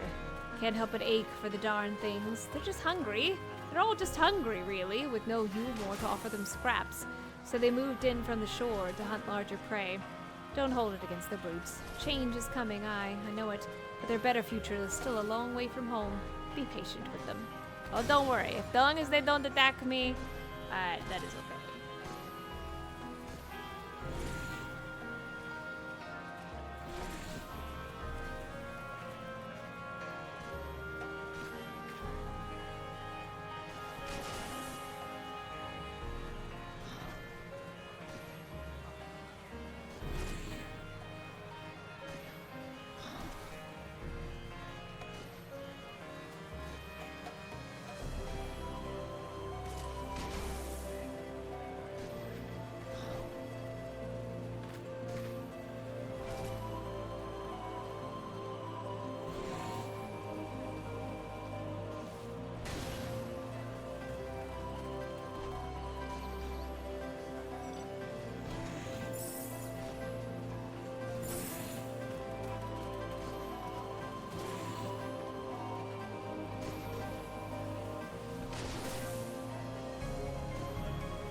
Many such comments.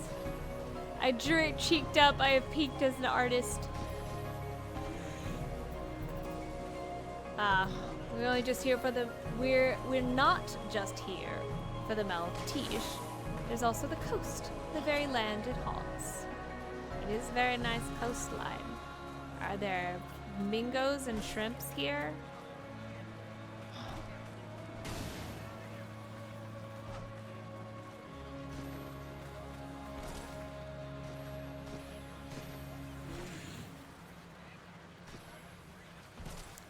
And take it from me, watch your feet. The beach here is made of more shell than sand, and they're shattered bits to make it worse. Take it from me and wear heavy boots in the area, between the broken shells and Maltese teeth. These beaches are about as safe as walking on swords. This is cracked shell beach. Bit on the nose, I admit. There does seem to be rough rocks, only on the ground. Keep your shoes on, fishers. Builds character.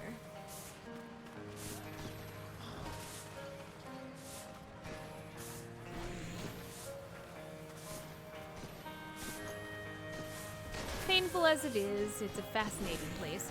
Funny, I didn't think it was all that special way back when. It was just the beach. It's always been like this, you know? Everywhere we've gone, there's been something special in Pelusia, something unique. But it was all just home. That's right, it was home. All homes are different. This is just the Jersey Shore. That's where we are right now. We're at the Jersey Shore. That's why the beach is just made of rock.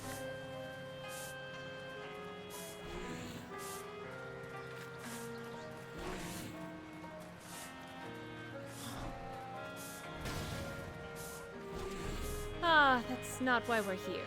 I feel like I've talked your ears off about this, but well, it's a unique place. All this beach. The shells, especially. Not every day you see a beach made of skeletons. Back when the tide was stronger, you'd wake up every morning to a new layer of shattered shells cast across the beach like layers of sandy pearl. Skeleton Beach!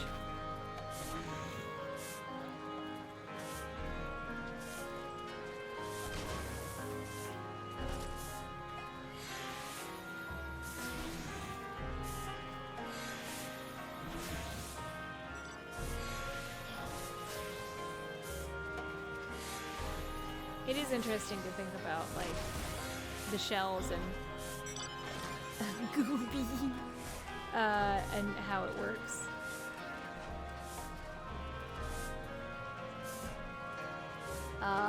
It's all a bit slower now. The tide's just a trickle, and the great waves that used to crash against the coast are all but ghosts. But you can still see the source of it all if you wade out past its pebbly graveyard. Once the water gets deep enough, you can't well see the bottom. You start running into it, huge, grasping groves of kelp. Can you even go in the water?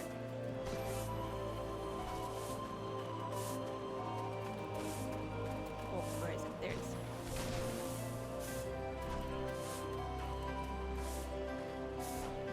If you spooked things in deep water, just don't go on there. Looking down to see these great reaching arms of kelp that fade into the dark. Ugh, enough to make your skin crawl. But there's no reason to judge the stuff. Shell fracture kelp shapes the whole beach. And if you have skeletons, you don't have to worry about your skin crawling. It's just skeletons.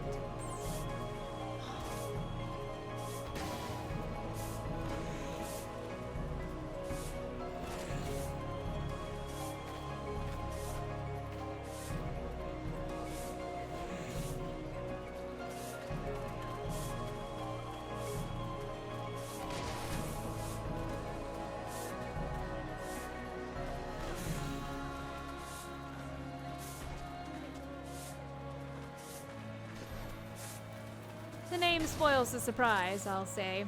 See, this kelp prefers to dig its little grabbers into shells and clams, to have roots, to keep steady. Holdfasts, not roots. They don't have roots because kelp aren't even plants. What they are is darn good at growing. Give a bit of kelp enough to eat and a good cold day, and you'll see it sprout up to 18 ilms before the day is done. Wow, like bamboo! There are some species of bamboo that can grow a foot a day. Which is crazy. It's a grass. Not really any other, just a very invasive, fast-growing species of grass.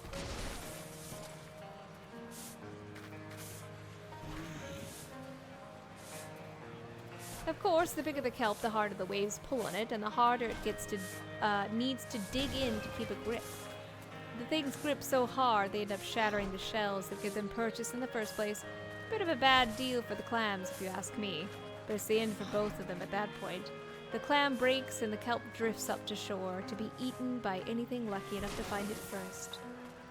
They gotta move to the other side, because I don't want the broom sweeping in my ear anymore.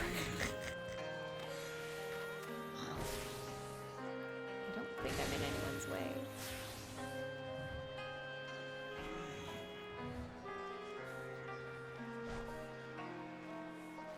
The sweeping in my ear, I can still kind of hear it, but it's not as nearly like in the back of my ear.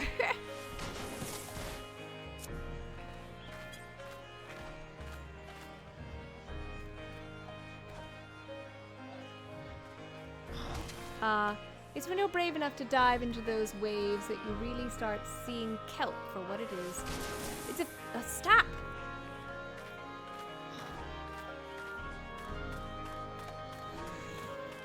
I didn't realize I was getting hurt. I am a killer of clams, but it's more than that.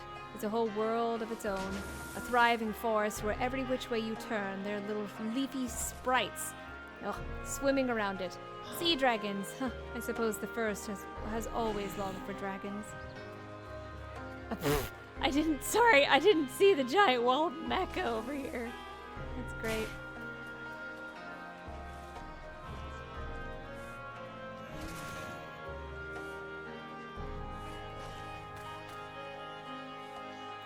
I see. Right there is how far it reaches.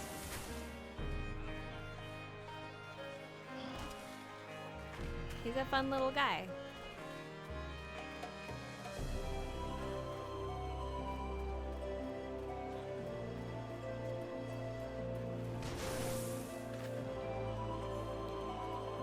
Gods, here I am still talking about the kelp.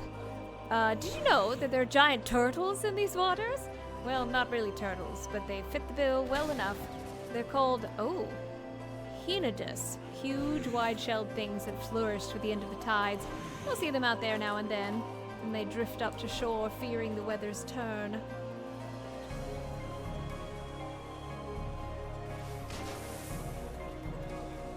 Oh my god, Gratia, hi!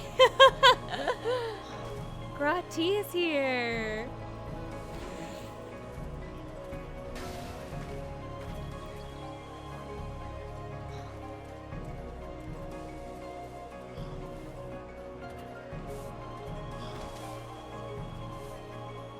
This is the best spot we got, so we'll just have broom in our ears, I suppose.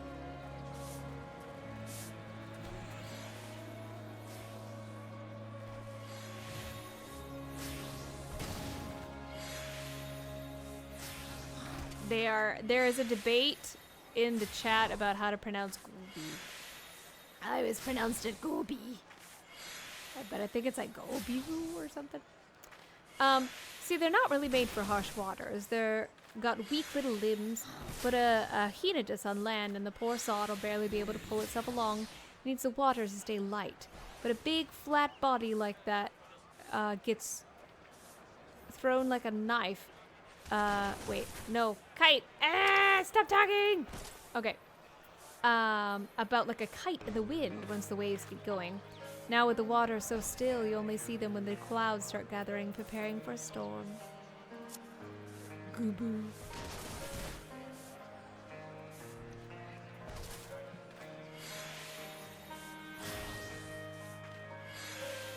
Oh, Hinodus are ancient turtle-like creatures. That was not a turtle. Oh. Interesting. Were they just reptile? Water reptile?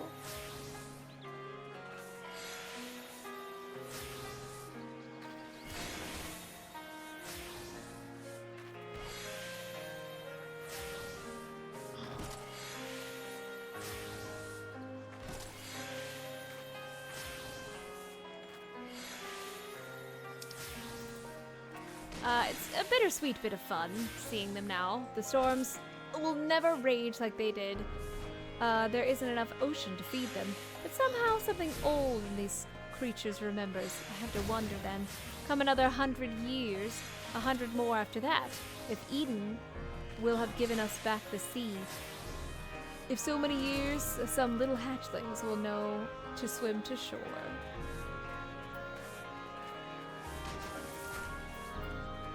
Very cute. Yeah, it's still like there's kind of a debate out as far as like how they know how to get back to those areas. A lot of it has to do with like magnetic fields. But it's really cool how they're able to just know exactly which beach they were hatched at. And what's fun,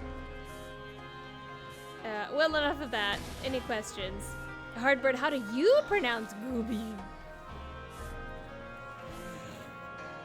You spelled the last stand really wrong.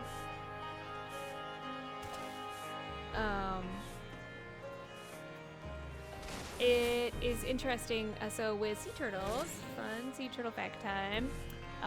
Mother sea turtles, depending on the species, will have several nest sites that are fake decoy nest sites, and they'll go through the trouble of digging it all and then not lay any eggs in hopes to fool predators. But they'll lay well over 100 eggs per nest that they do actually make, and they'll have like 8 or 9. It's crazy. There. And fun sea turtle fact 2. How you remember about the different species of sea turtles is that there are 7 seas, and there are 7 sea turtle species. Pretty much all of which are endangered, unfortunately. Alright, the question I want to ask.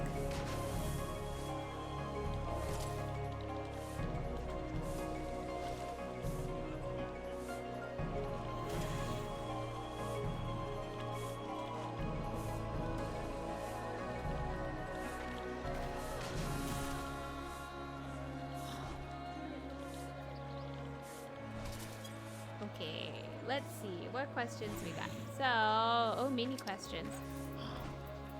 Ba-ba-da-ba. Mr. Ardbert, does the gooby have thumbs? Are they just regular fingers?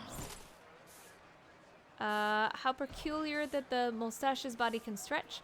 I wonder what other adaptations will be able to do it. Possibly some similarities to mouths of baleen whales. Interesting. I asked... I said, I'm curious about the eyes. Are they actually functional, or does it have another way to perceive its surroundings? Because it looks very, like, deep sea and or cave dwelling critter, and that it doesn't actually have the ability to see. So I am curious about that.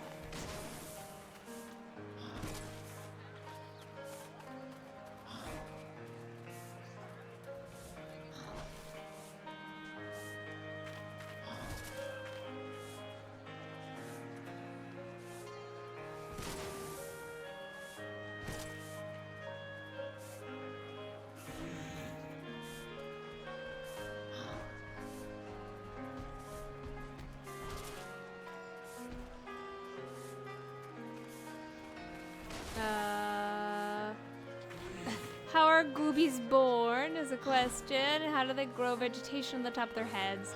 Do they grow it over time? Due to inactivity or other things?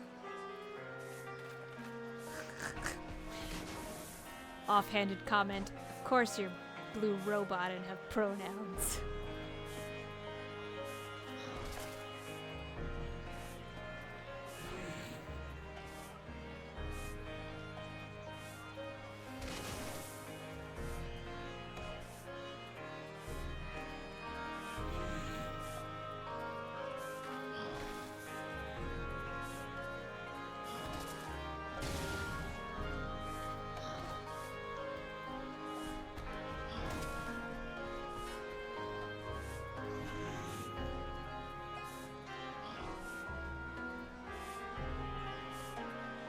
Ooh, a long one. Do they have thumbs is the question. It does if you look close. While his big brute is trying to pummel me, you can see them. It's a funny thing. Sets them apart, doesn't it? It's a rare day to see a beast with thumbs, but it serves them well. Those hands are what they use to grab onto food. Not much help to have stretchy arms if you can't get a good grip. And they've a devil grip. I'm gonna say devil of a grip. Probably.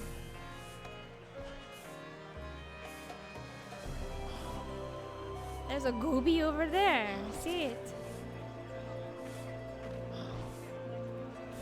Oh no, it can open doors.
Sometimes it does that.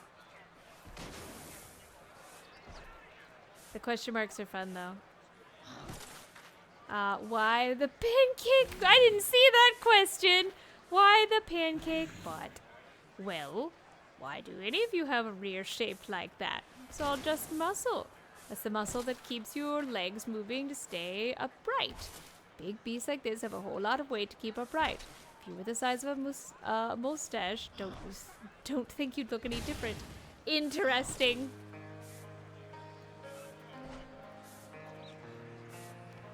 Interesting. Pancake pot. Look, I didn't even notice this. Actually, like, how many rows of teeth is that? I thought it was just 2, but that's like at least 3, if not 4. That's crazy. It does kind of look like it's chewing cud. You know what it reminds me of? Snails. Speaking of snails, snails have radial something. I can't remember off the top of my head, but they basically, like, radulae, I think is what it's called, which are kind of like teeth, but they're like on the inside. There's another animal that has that too. It's a mollusk thing. Let's see. Radula. There it is. Yeah. Tongue-like organ found in mollusks and snails. Look like rows of teeth. That's what I thought. That's what it reminds me of. Do the teeth grow back? I would hope. It could probably be like a shark where it just kind of pushes it forward. That's what I'm thinking. Yeah, so someone made a comment about the cud thing, and I'm like, yeah, they don't really have a need to chew cud.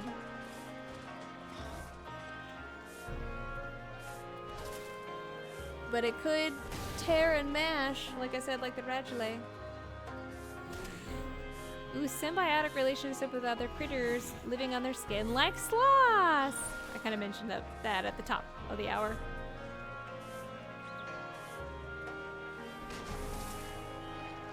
The sloths move so slowly. There's actually a type of moss that grows on it, and there's a moth that relies on that type of moss, or like another insect. So, true symbiote.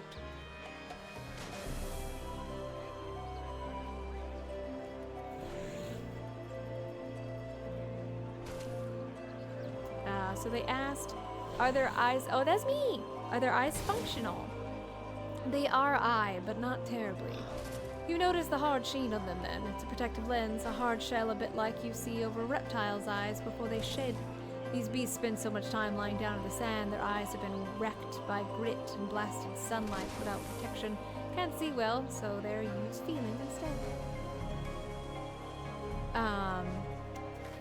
That shell that goes over their eyes, not when shedding, but in general, for a lot of other species like crocodiles or other animals that will go underwater or stay underwater for a long time, they have what's called a nictitating membrane. And it is like a third eyelid that like slides over their main eye. Birds have it too, some birds do, most birds do, I think. But it's weird. Very helpful, but weird. Helps them keep their eyes clean. But yeah, it's interesting that theirs are more like a shell. So they're kind of like constantly there instead of being able to control them like the nictitating membrane.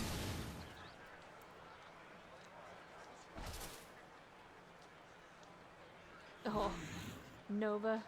New person coming. Why are people here? Oh, the gobies! Look at them all. They're so pretty. People are still debating about like the chewing cud in the chat, and so they're saying so either it's a ruminant or a monogastric herbivore. I think ruminant would be funnier. Yeah, it just uses those teeth to grind grass. How is goby formed?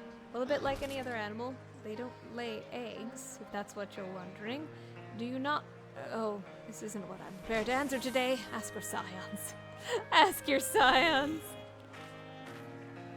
Gratia, where does Goobies come from?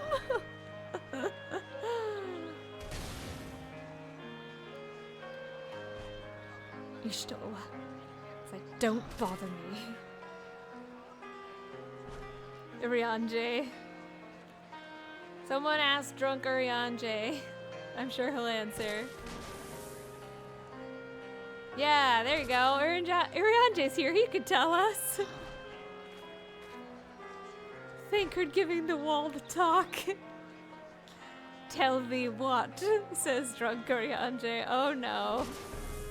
Gratia, it's true. Gratia is also here.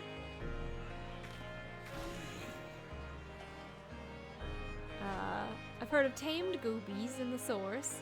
Has there been attempts in taming any mustaches? Ranje, babies. I may not voice this. You guys can read it in the chat.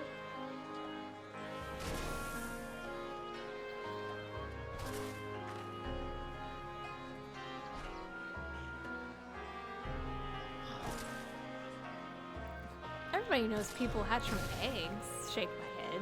You hold hands and the little lady lays the eggs in the sand and then you watch hatch out and stream upstream in the sand. What's that salmon? Salmon, people, we're all the same. We're all fish here.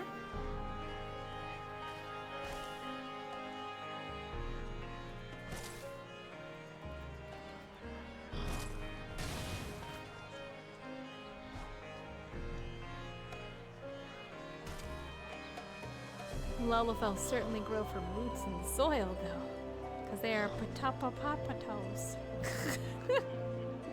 Whatever that word is. Do they have a symbiotic relationship with critters? Aye, more than you can count, really. There's a whole host of spiders and mites that prefer the hides and moss of mustache over anything else. The mustache keep them safe from predation, and the spiders keep the moss free from slugs and hoppers. Great deal, I'd say, for everyone.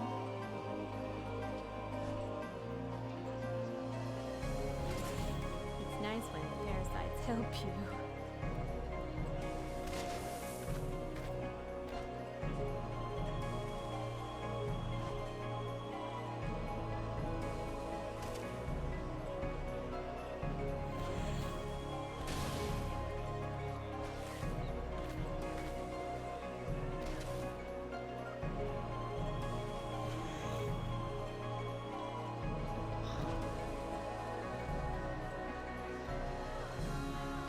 Ardbert, this is important.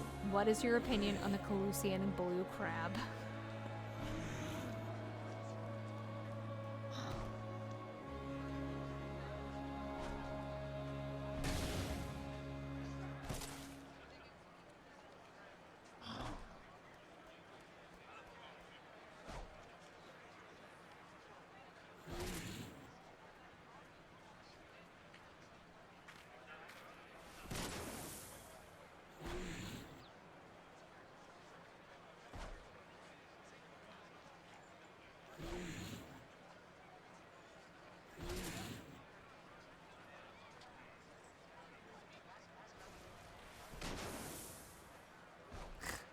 And now we're going to Wawa, apparently.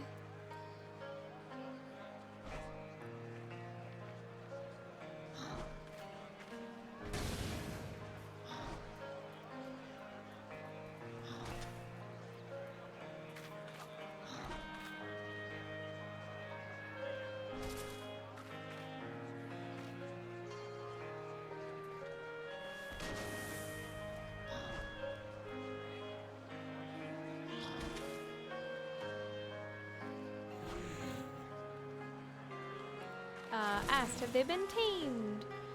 No, not in many long years. They used to be, long ago, temps anyway. Seems like a useful sort of beast for hauling freight, and a great deal of folks are delighted by their gormless charm. But, not since the flood, no. It's hard to tame something poisoned by light. I wouldn't try. What a hold on. What is that word? Gormless. Lacking sense of initiative or foolish. Dumb. Another word for dumb. I mentioned these colossal sacks eat crabs, well, there's one scuttling about that looks like it could get out here right fast. Don't suppose... Oh gosh, this awful thing away from me. Not the crab! Just take it, okay? Okay, 5th giveaway. Blue shell, mount, music, and a beaver. I have the frog. I have the crab mount, so I won't go for this one. Oh!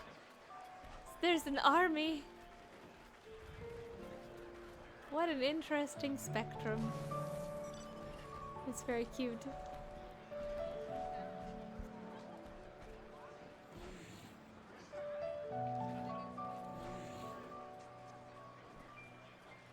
Was it highest this time that wins?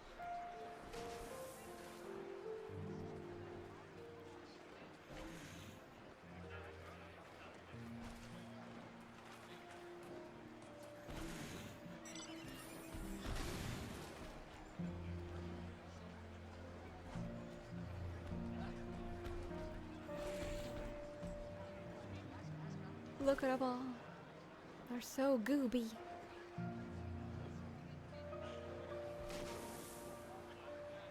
They're all gormless and gooey.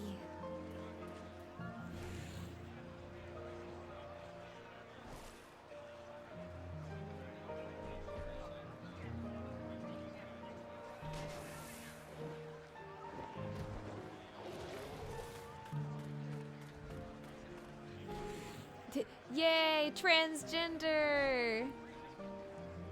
Let's go! Gay rights!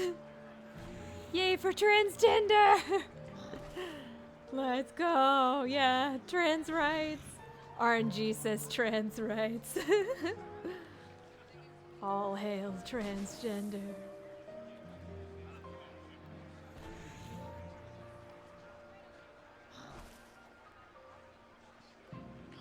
We didn't end up time to talk about transgender fish today, but look up the humphead. Oh, Rossi, they're fun. There's several trans fish. Cichlids are relatively transient. Because with cichlids, the fun thing about cichlids... Yeah, I was going to say, there are a ton of trans fish. The thing with cichlids that's fun is, like, depending on the availability of males versus female in the environment, they will change their gender to suit it. It's me, I'm trans fishers.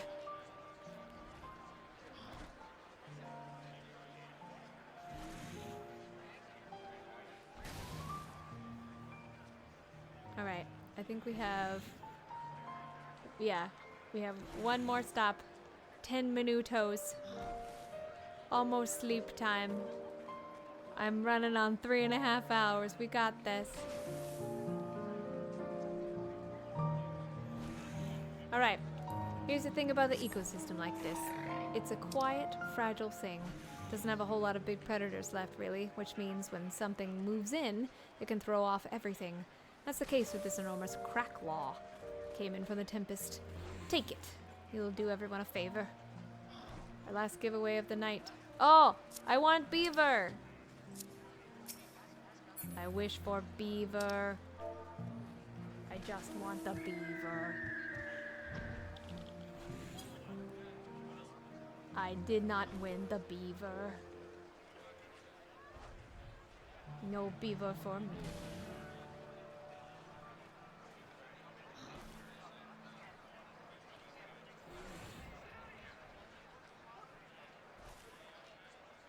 Or there's a lot of different color of those robots. Holy crap.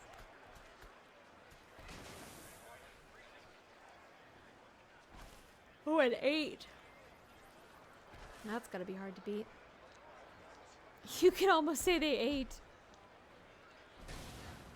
As the kids say, 6, 7? That's what the kids say these days, right?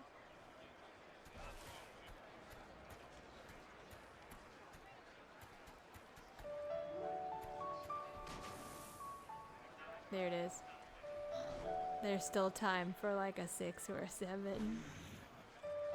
Hey, there's a 6-7 right there. That's great. The timing is perfect. Look at that. We got a 6-7.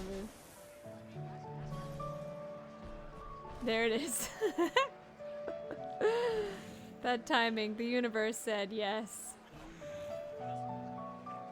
No. Yay.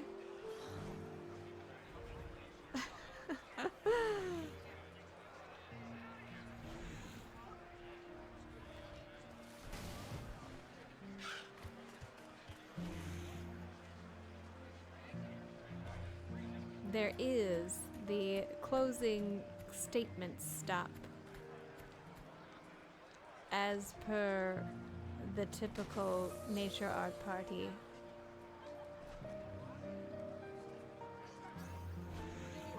Yes.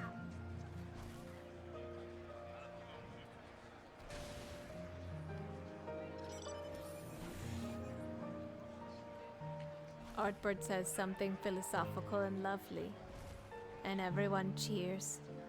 That's how it usually ends.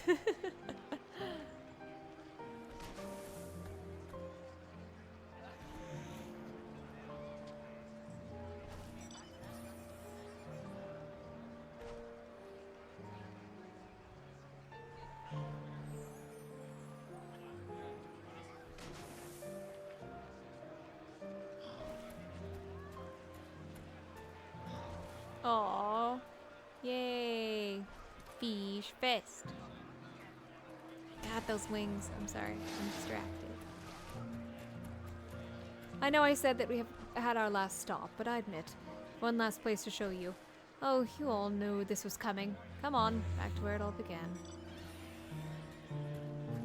Did we just make a circle?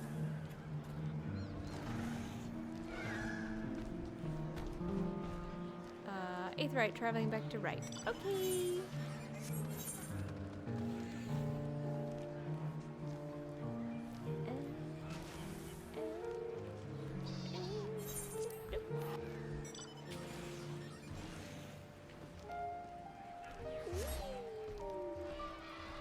Do we get to hang out with the bird again?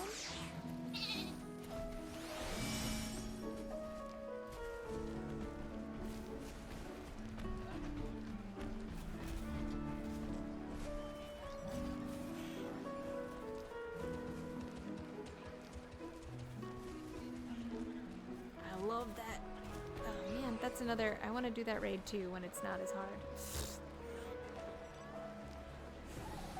Like that now.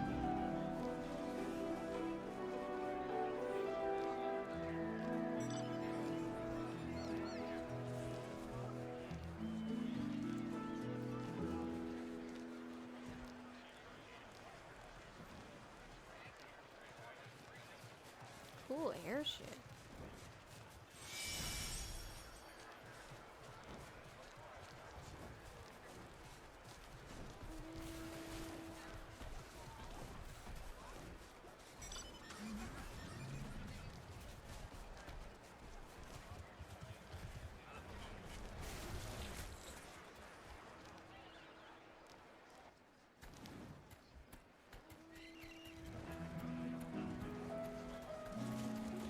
We head west.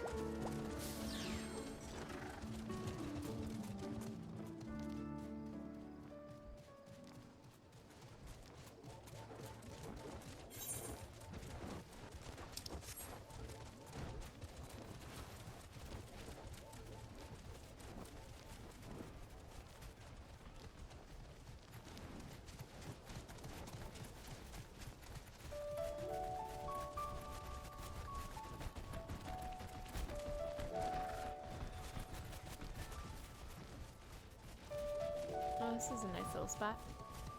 Birds! Different birds. Oh, you can do this with a trust now. I forget that they keep adding trust to the old things.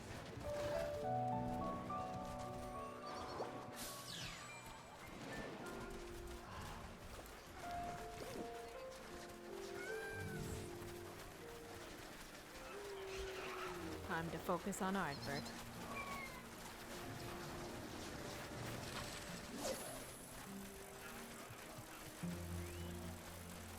Pretty. It does look really nice at night. I'm gonna sit too. Oh, I don't think I can.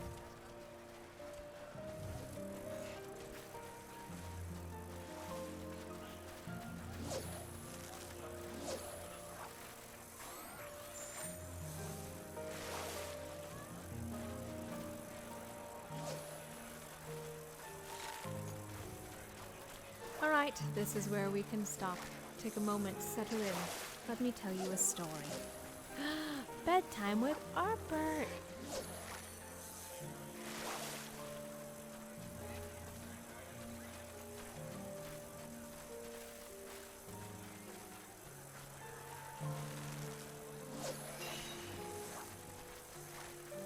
It's a story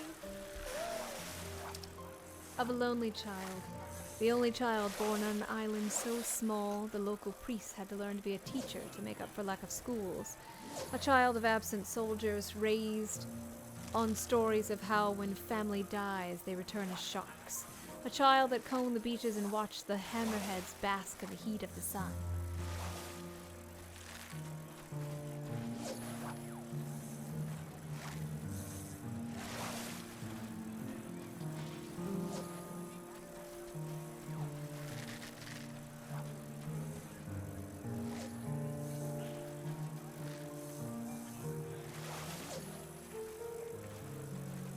Thank you for your fishing. Khaleesi is a land forged in stories, and it's no surprise. And it's no surprise it forges people out of them too. All it takes is stories to fill a child's head with dreams of a world so much bigger than he could ever imagine. Adventure, magic. You know it all, I'm sure. The dream of it all. The promise of it all. A world to see, and with every step, can promise back. To make it better with every step.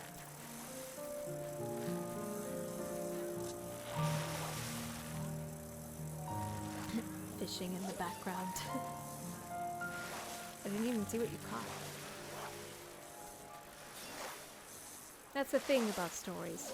They're strong, shifting things. They have a power all their own, a life of their own. They live in our voices and lives like some strange sort of mirror. You can see it and hear, all around you. The desperation of the people, the fear of the end, the way a hammerhead's reincarnation becomes stained with blood.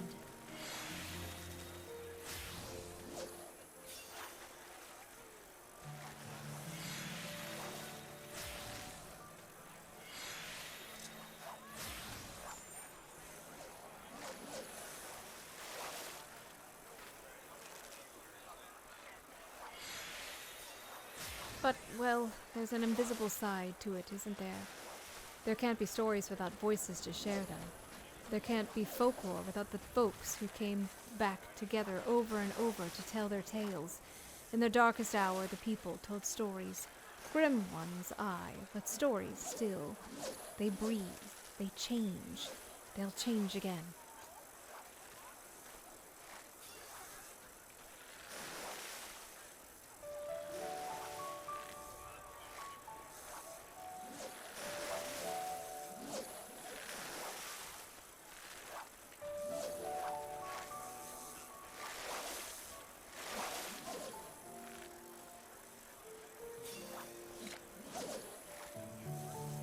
Look, what I'm trying to say is, anyway, is that it's not over. The child from the island painted this world in white. His story will forever speak louder than the voice of the ghost left behind. But here you all are. Here Khaleesi is. Here are the sharks, and the blood is washing away.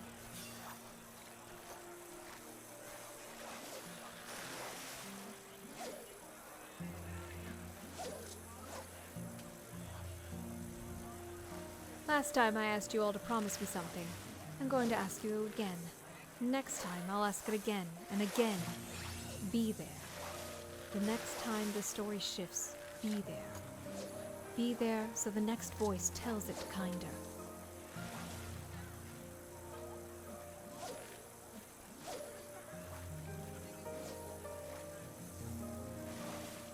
We will, Ardbert.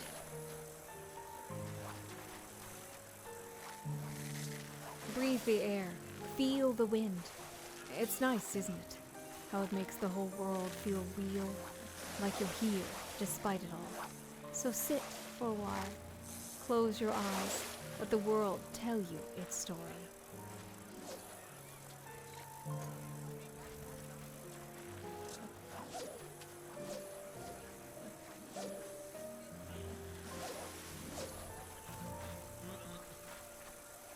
The bouquets. It's well deserved though. Yay! And that's a wrap for the Nature Art Party and the Fishfest 2026. Thank you everyone. Oh god. Thank you everyone for something. Who stuck out the very end. It's late. It's been a long and wonderful day. I hope everyone's fish house. Absolutely. Yeah, but wee-hee. There's my items. There we go. Waha! And thank you all for sticking it out. I know it's very late, and some of you have been volunteering or helping out with things, you know, just doing all kinds of stuff. So thank you for being here and hanging out with me and learning about critters. As always, thank you immensely to the Eorzean Aquarium Network for the party. It is hype. It is. I saw it. It's a huge honor. We couldn't be happier to collaborate in the excitement for community and ecology. Yay! Oh, please give a huge thank you to the Fishfest volunteers and the aquarium staff that made Fishfest so special, and Fox who streamed the whole thing. Aww. Yes, all the volunteers really have. They've been doing a great job. So much reel. That's a lot of reel. Yay! Oh god!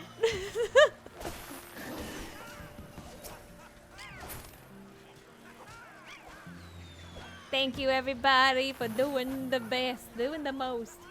Hang out. Yay, be kind.